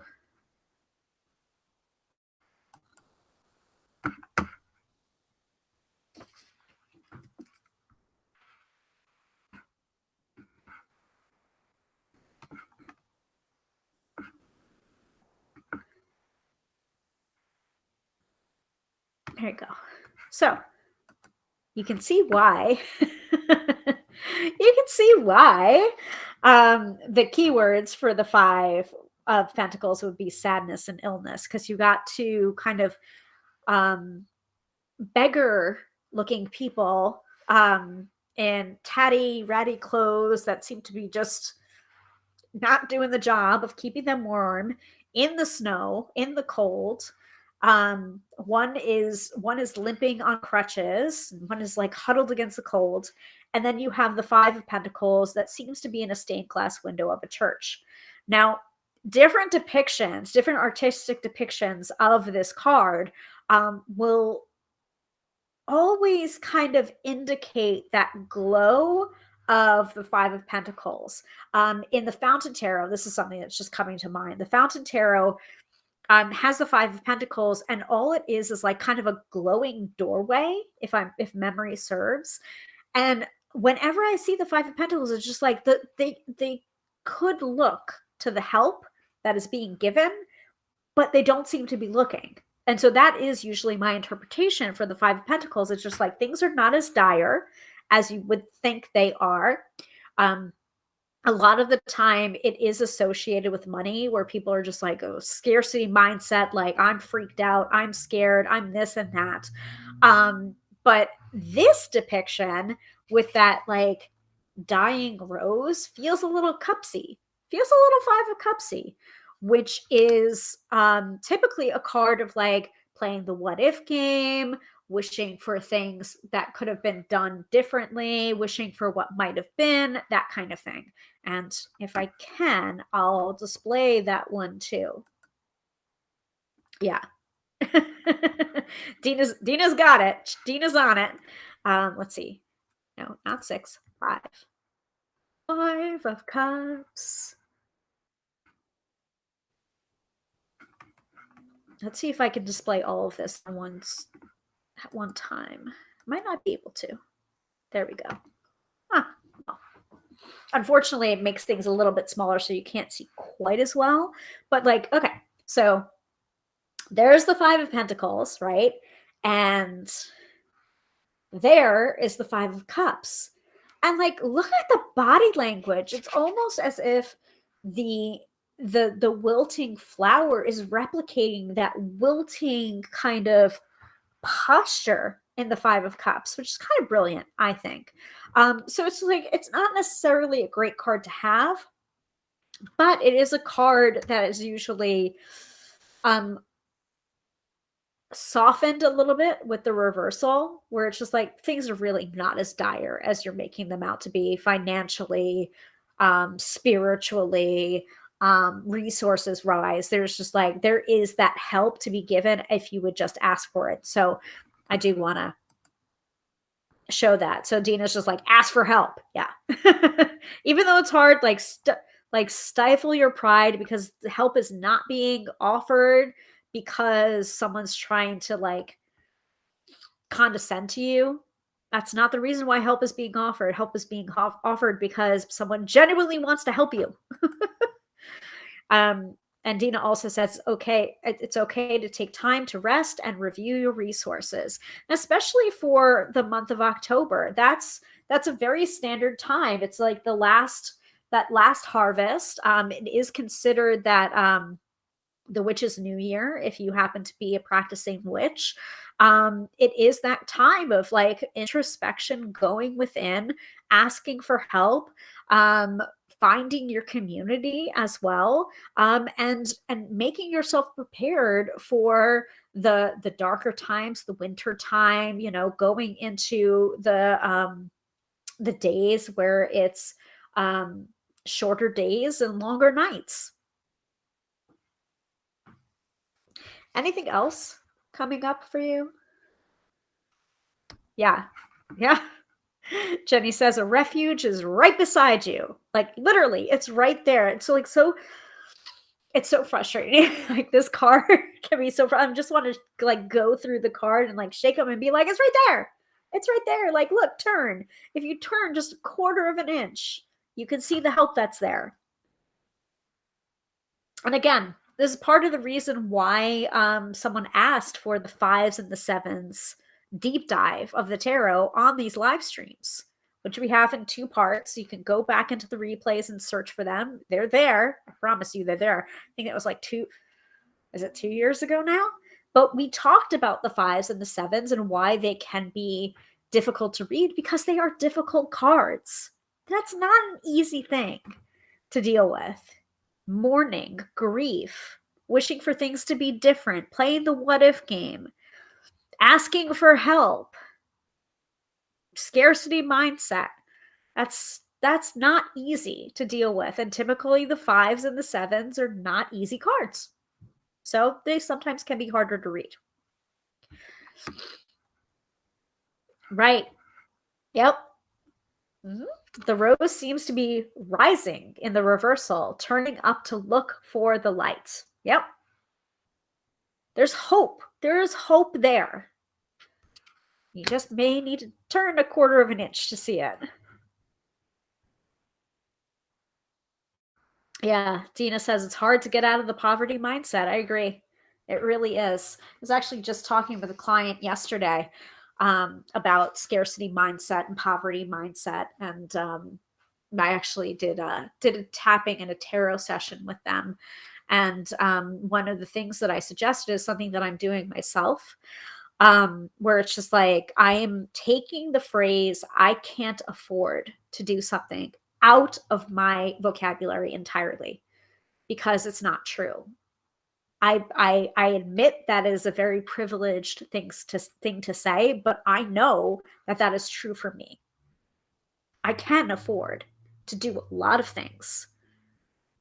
I choose to put my money where I'm putting it. So that phrase, I can't afford to do something, I am erasing from my vocabulary and I'm reframing it to, I choose to put my money towards blank, whether it's the rent, whether it's our heating bill, whether it's a nice dinner, whether it's groceries. I choose to put my money towards. Speaking of dinner and groceries, yes, dear. I'm about to go up and get it. Okay. Dinner. Thank you, honey.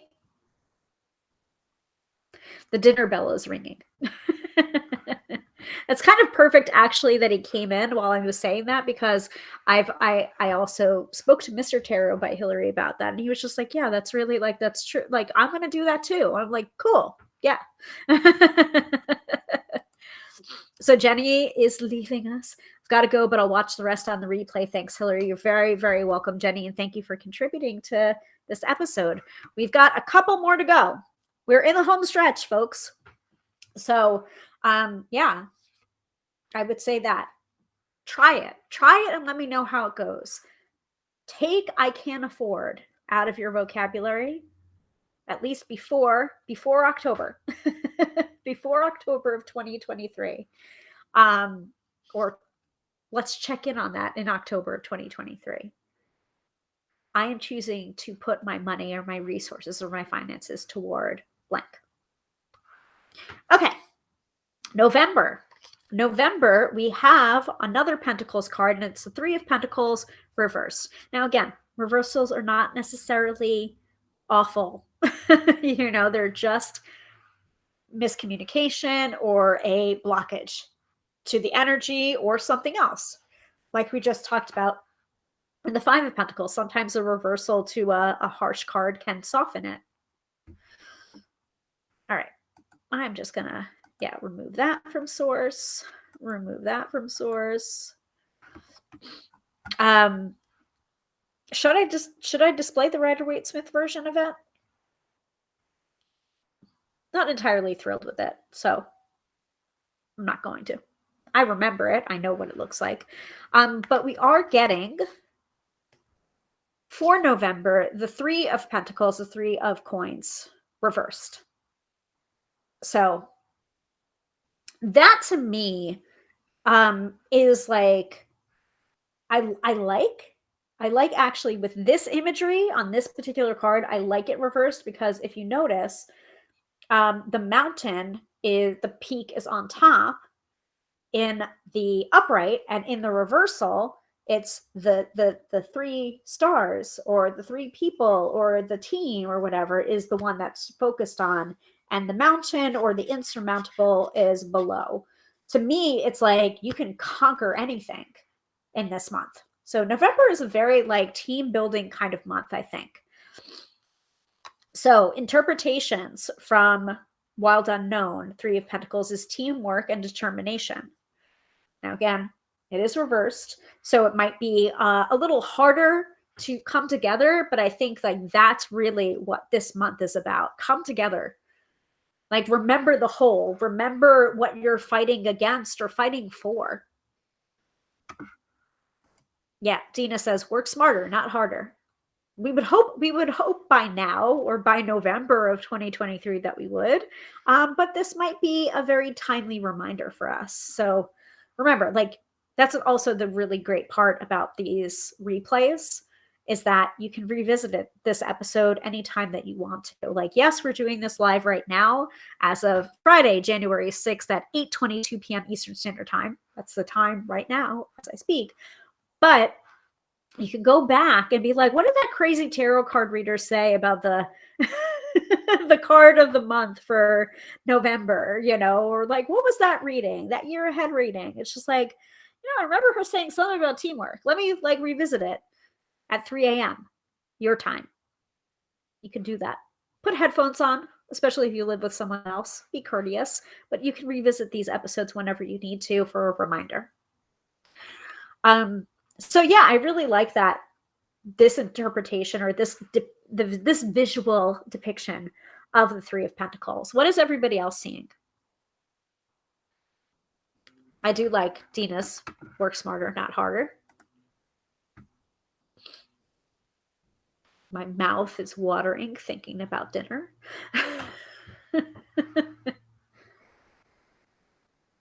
I'll admit it is a late dinner, but it's always a late dinner on Fridays because of this live stream, which I don't have any regrets about. And Mr. Tarot by Hilary knows.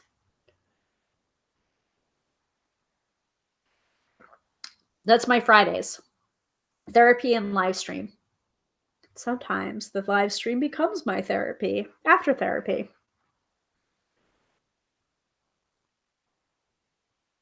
AKA, my therapist says,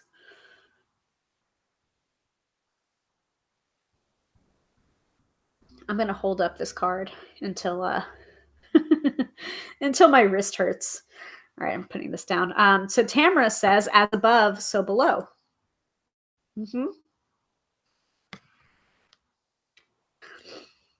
And the colors can be significant to you too. We've got bluish green, green merging into yellow, yellow merging into an orange, and then into a red, red going back to the blue and turning purple on its way.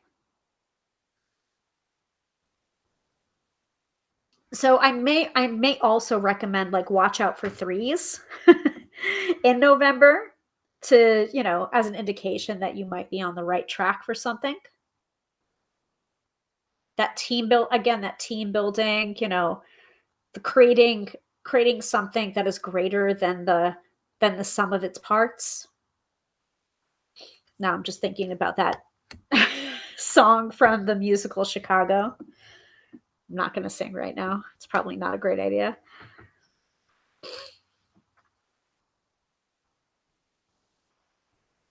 The sum is the whole lot greater than the sum of his parts, or he's a whole lot greater than the sum of his parts. Can't remember the melody right now, but it's one of the lyrics. Anything else?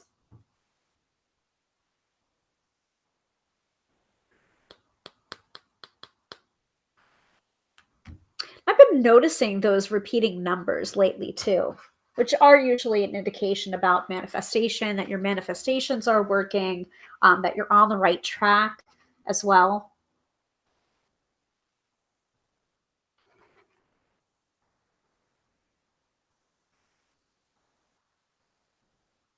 I'm just pulling from Gala Darling's most recent book, Magnetic Mindset, because she has a section. I think it's on the feeling good is your job chapter, where she talks about how do I know that my manifestations are working, and one of the indications is repeating numbers or angel numbers. So threes, like 333, would be balance your mind, body, and spirit.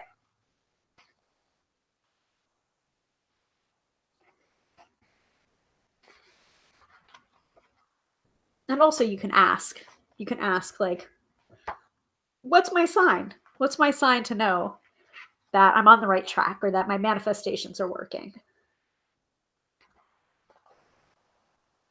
I really need to finish this though. I started it on our trip this summer because I like the amount of money I spent to make sure that this arrived on time for me to pack in my carry-on to have with me on the cruise that we were going on my vacation. Not even joking. I rush delivered it to make sure that I got it in time.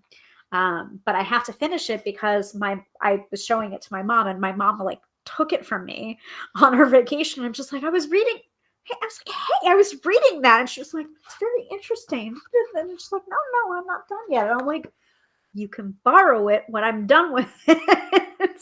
So I actually let Gala know. I'm just like, yeah, as soon as my mom like started reading your book, she wouldn't fork it back over.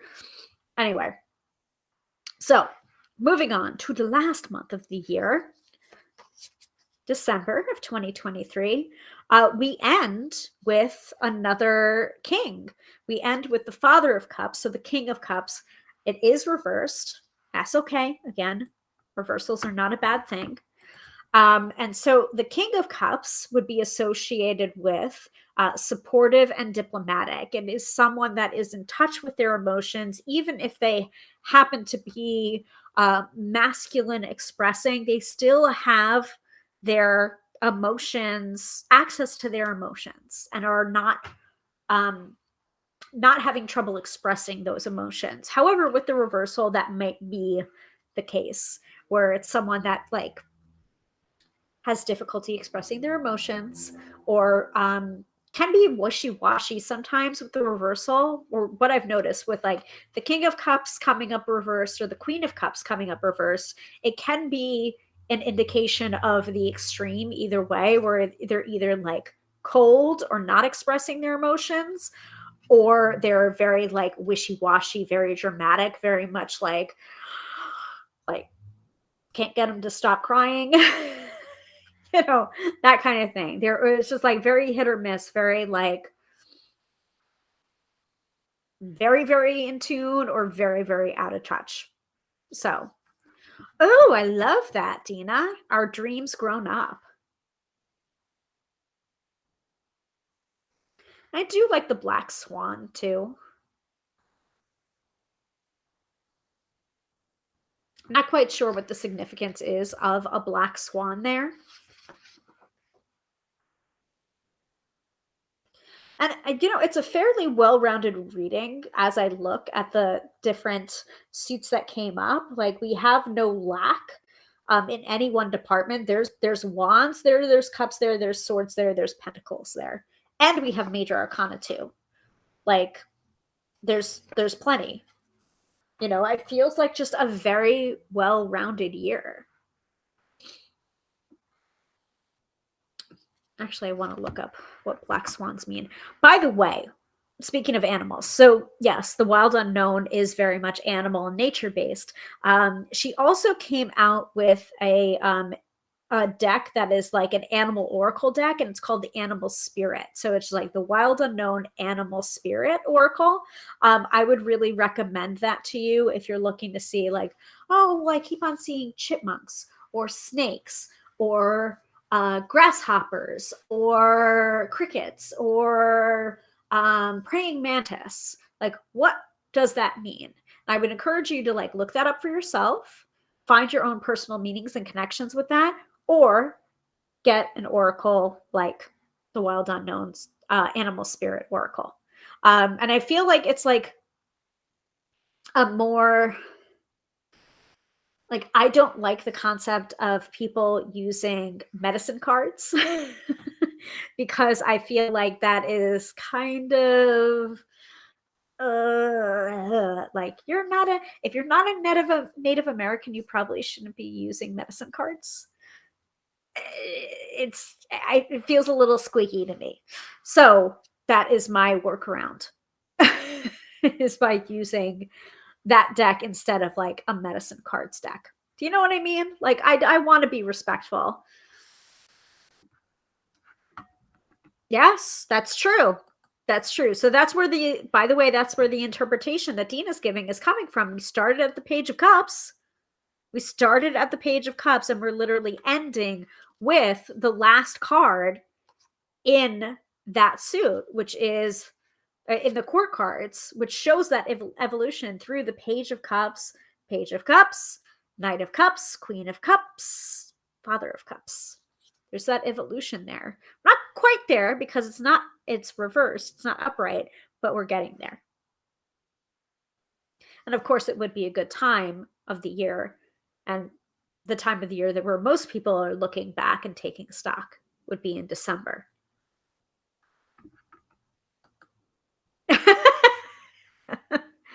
Yeah, not a lot of major arcana. Good. LOL. Yeah. Yeah, that was kind of my impression when I looked over the cards when I took the picture. I was like looking out for the major arcana. I'm just like, no whammies, no tower, no tower. Tower did not come up. So we have the world card come up. So yeah, a couple of major arcana, but not some of like the whammies. I think we only had two. Yes, 2. Mm-hmm. Yeah, we had the world card come up reverse. We had the magician card. And then, of course, the middle card is always going to be a major arcana card if you're calculating the year card. So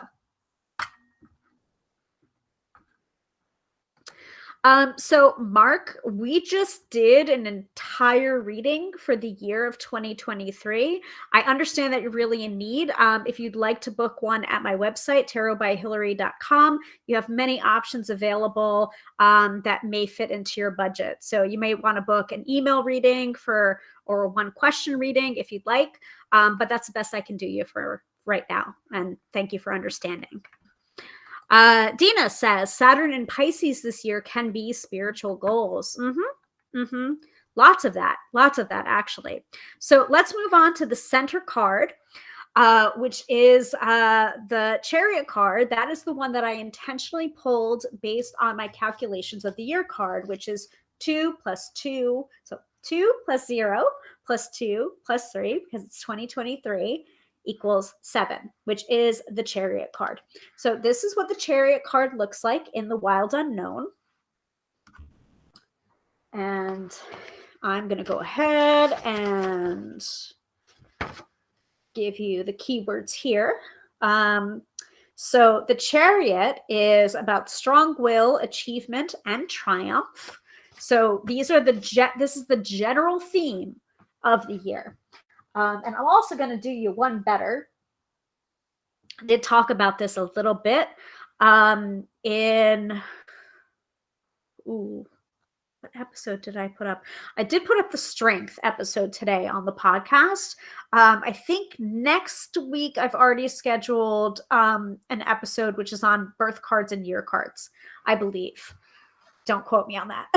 You'll just have to tune in next Friday for a new episode of the Tarot by Hilary podcast. But let me grab, oh my God. I'm so glad I didn't knock anything over. Let me grab Mary K. Greer's Who Are You in the Tarot? No, it's not going to be I don't think it's going to be next week's.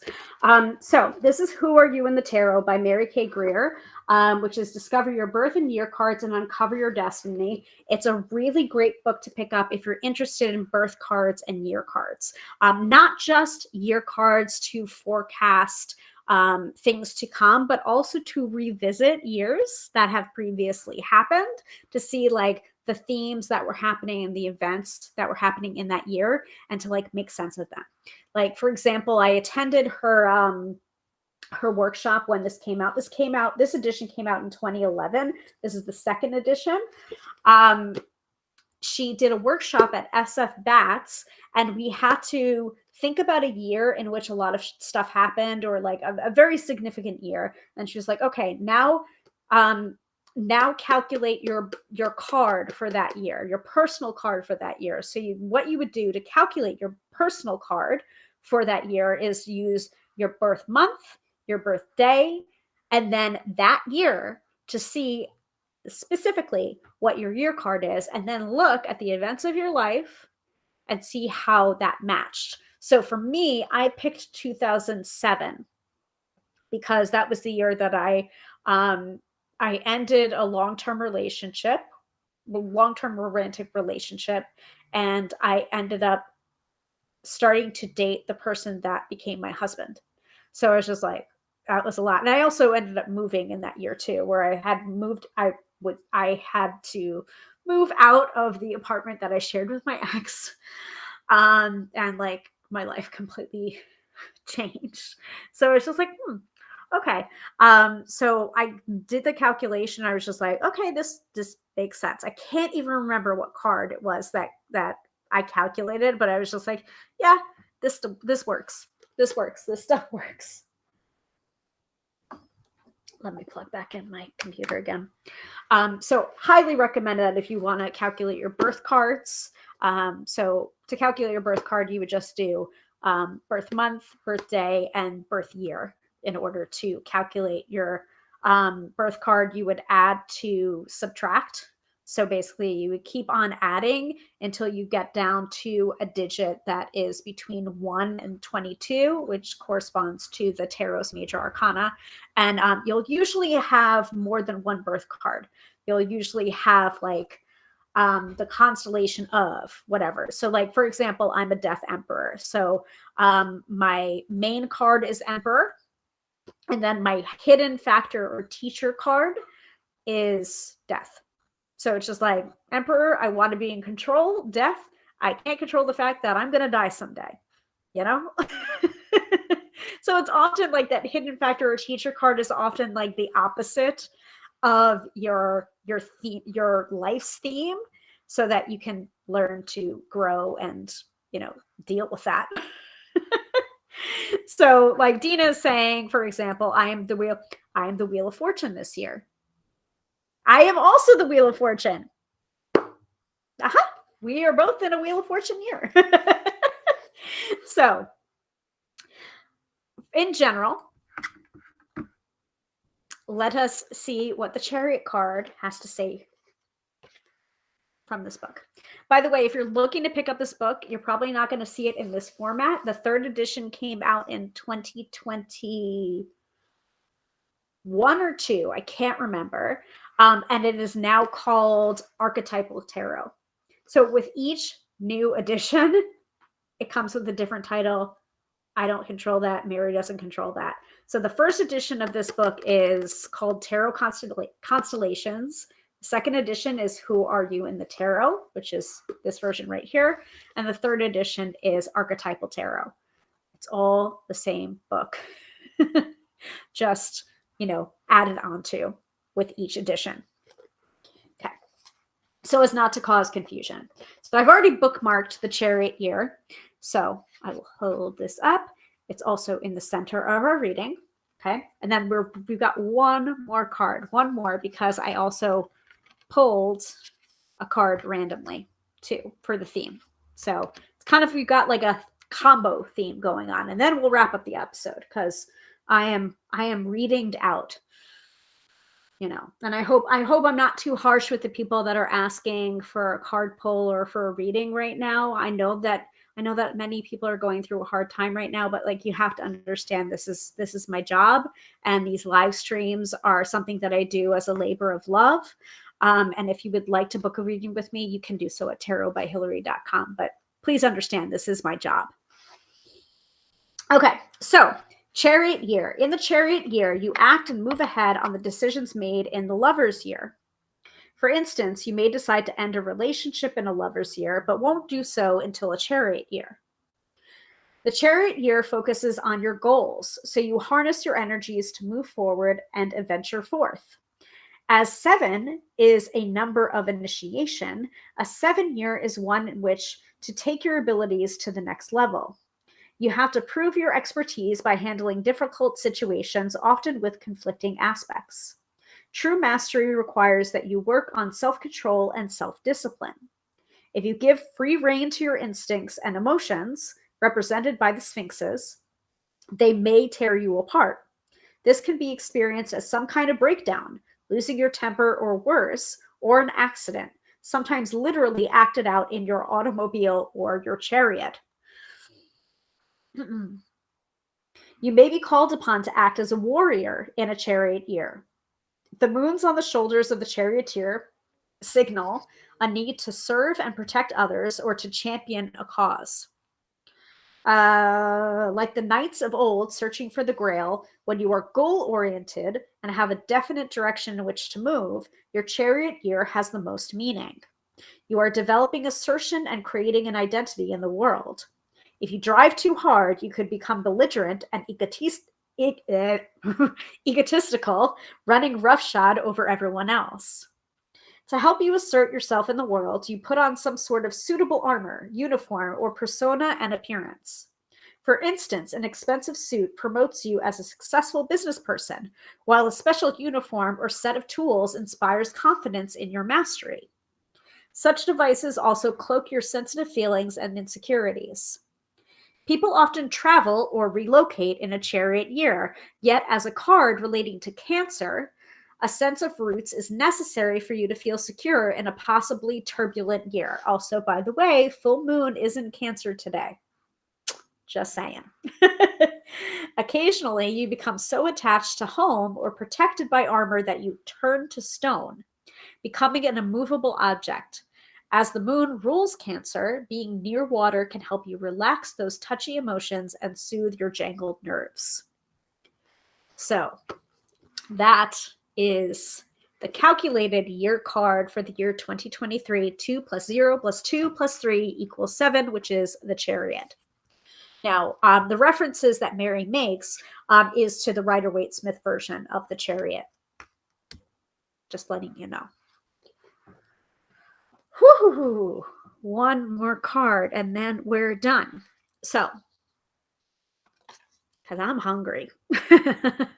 I'm hungry. I want another glass of wine and I want my pizza and my garlic knots. So I did pull another card. The card, you're not going to see it in the spread because it's underneath the Chariot card. But I pulled one randomly, which is the Son of Pentacles. So keep in mind what I just said. Reading from the book of Who Are You in the Tarot by Mary Kay Greer about the Chariot. But we also do have the Son of Pentacles as a theme card that is picked randomly or not so randomly as the tarot may be. So Son of Pentacles is Knight of Pentacles, and it is upright. So I think that is a really great energy to have where it's just like, there might be a lot changing in a Chariot year, but we have this card, this energy, this earth energy to kind of like bring us down to practicality, bring us down to earth, give us a little bit of a foundation so we're able to like weather those changes with grace and with space and with a good solid foundation. So Son of Pentacles is loyal and determined. That's the card. And again, that Knight of Pentacles, sometimes the Knight of Pentacles gets a bad rap because it's just like, it's very slow. It's very plotting. It's very methodical. So the fact that we have that combination of like Chariot can be sometimes a go, go, go. And we have this like go, go, go, but it's like go, go, go, but go slow. It's just like maybe you're not meant to stop entirely. Maybe it's just a sign to slow down a little bit and be more intentional and be more practical about what you're doing. I like that combination. It's a reminder that it's just like that breakneck speed that you want to go in, like just like have a little bit of caution, have a little bit of practicality, just a taste. You know, it has this little like caution line, but it doesn't mean that you stop it entirely. It's not a stop card. If it was the Tower card, or the Three of Swords, or the Ten of Swords, or the Ten of Wands, it's just like, I would say, yeah, stop, you know, but this is the Son of Pentacles. Go slowly. You can still go forth, you can still be successful, but just take your time, be intentional, but be intentional about everything that you're doing this year.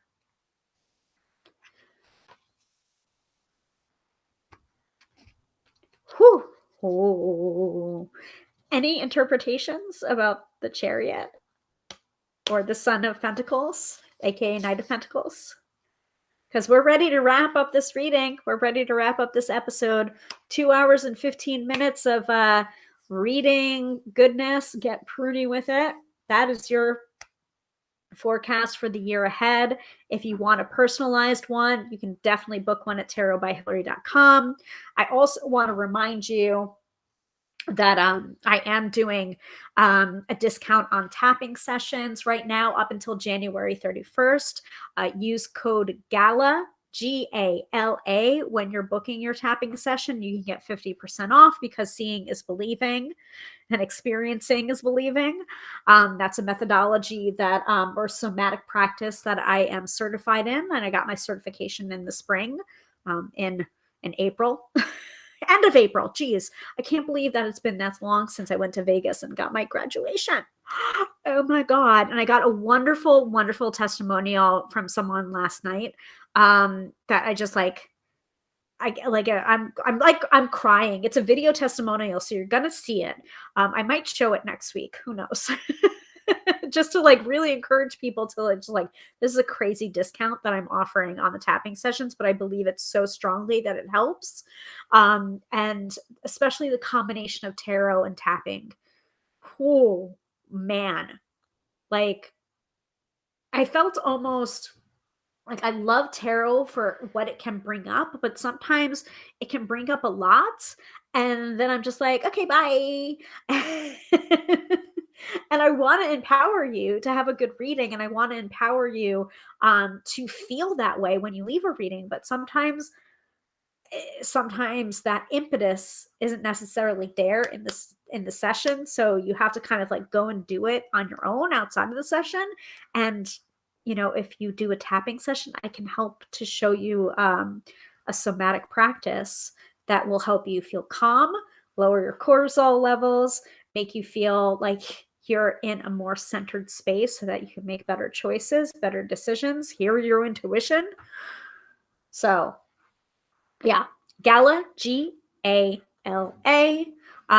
Book on my website, tarotbyhilary.com. Scroll down to EFT tapping session. Use that code at checkout, 50% off until January 31st. And by the way, that doesn't mean that you have to book your session before January 31st. Like you can book your session, like pay for your session now, but like book it out in a couple months' time.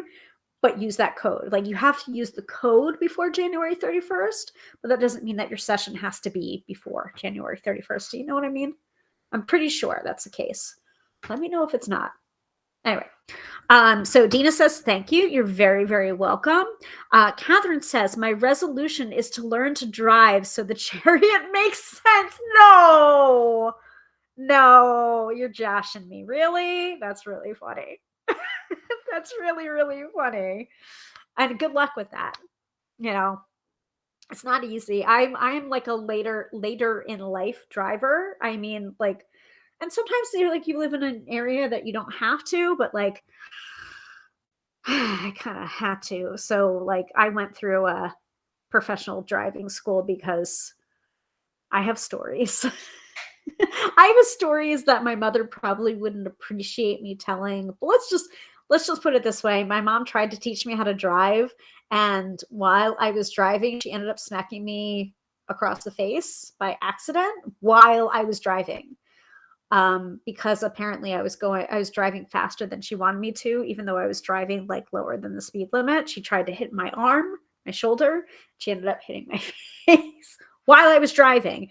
And that's when we realized maybe she shouldn't be the one to teach me how to drive. So I hope your experiences are better than mine, Catherine.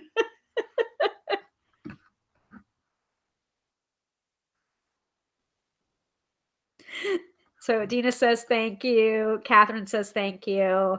Oh, OMG, I'm considering driving school. Yeah, you may want to consider driving school. If you want to keep your relationships intact, you may want to consider driving school. I'm fairly certain that the person that taught me how to drive has retired long ago or may not even be alive anymore. He was a very pragmatic man named Tony, and he was very strict. But I gotta say, I did really well on my parallel parking during my driver's test.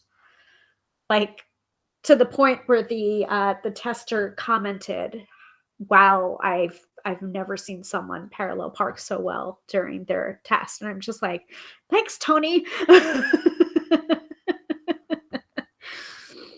Like he just drilled parallel parking both sides of the street, both ways, on the right side. And yeah. So I don't know if the driving school is still in operation, I can send you that information. I'd have to get it from my mom though. So funny. Hilarious. Sometimes tarot can be very, very literal. Case in point. Anyway, good luck to you. Okay. Any other questions before we wrap up this episode? Because we are not doing the weekend forecast. You have been read to filth. Amen and huzzah. We know what's coming up for the year ahead. And when we know better, we can do better. And yeah, if you want to book a reading with me, tarotbyhilary.com, whether it's tapping or tarot or tapping and tarot, I can kind of do that too. It's very interesting. Stay tuned for that testimonial. It's amazing. I'm a little bit biased. That is my bestie that gave that testimonial, but like, don't be fooled. Like, that's even like, I feel like that testimonial even makes it stronger because it's harder for me to read for people that I know really well. It's easier for me to read for strangers. And yet for some reason I can read for my bestie really well and provide a great tapping session too. So I don't know.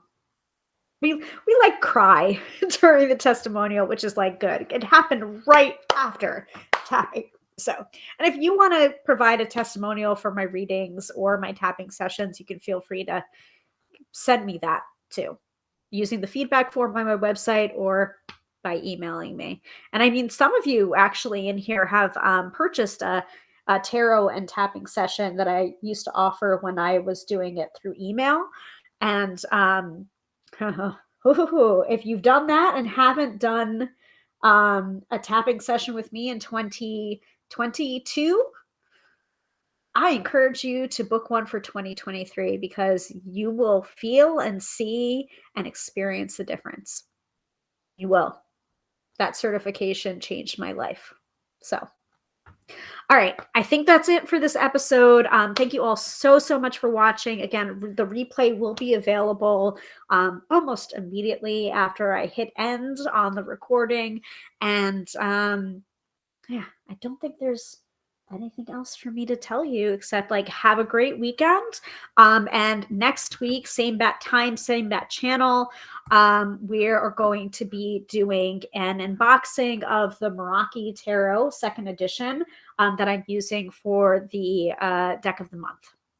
So it's a really, really beautiful deck. I'm probably not going to be able to show you the cards in order because I've already started working with it and doing my card of the day. Is this message for it? Is this coming up on your feed? If so, this message is for you.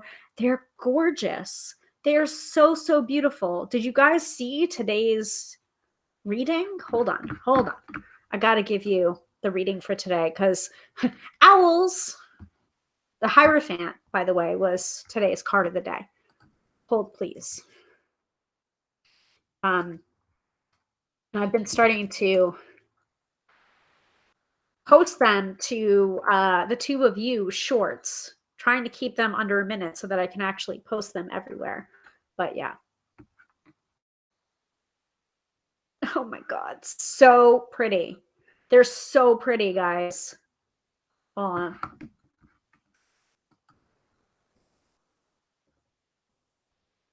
Let's see. Really quick. YouTube.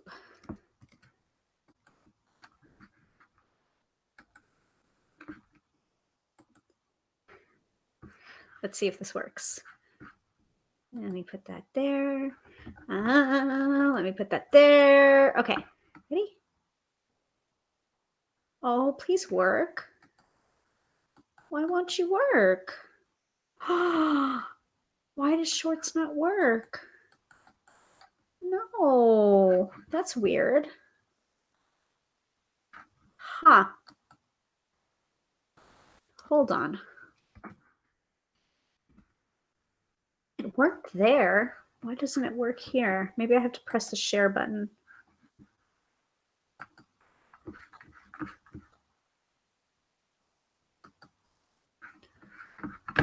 Hold on. Remove source. Let's try this again. And if it doesn't work, oh well, you'll just have to go to my tube of you.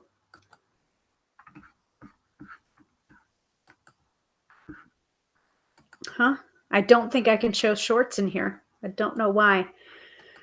Oh well, that's kind of a downer. Anyway, I am featuring the unboxing of the Meraki Tarot in next week's episode, same bat time, same bat channel, Friday, 6:30 p.m. Eastern Standard Time. I also want to remind you, wherever you're watching, if you can go ahead and click the bell, give this video a like, give me a follow. I would really, really appreciate it. And, you know, like, thank you. Thank you all so much for watching because, you know, without you guys, I would not have been doing this live stream for the past over 3 years. It's like 3.5 years now at this point. Okay. Have a wonderful, wonderful weekend, everybody. And I will catch you next week. Same bat time, same bat channel, 6:30 p.m. Eastern Standard Time. Once again, I am Hilary, professional tarot reader and EFT practitioner, demystifying the mystical and putting you in touch with the most beautiful of gifts, your own intuition. Because yes, my friends, don't argue with me. You just did it right now. You have intuition. You just did it. You just did a reading. You just did a year-long reading. Like, good for you. See you next week. Bye.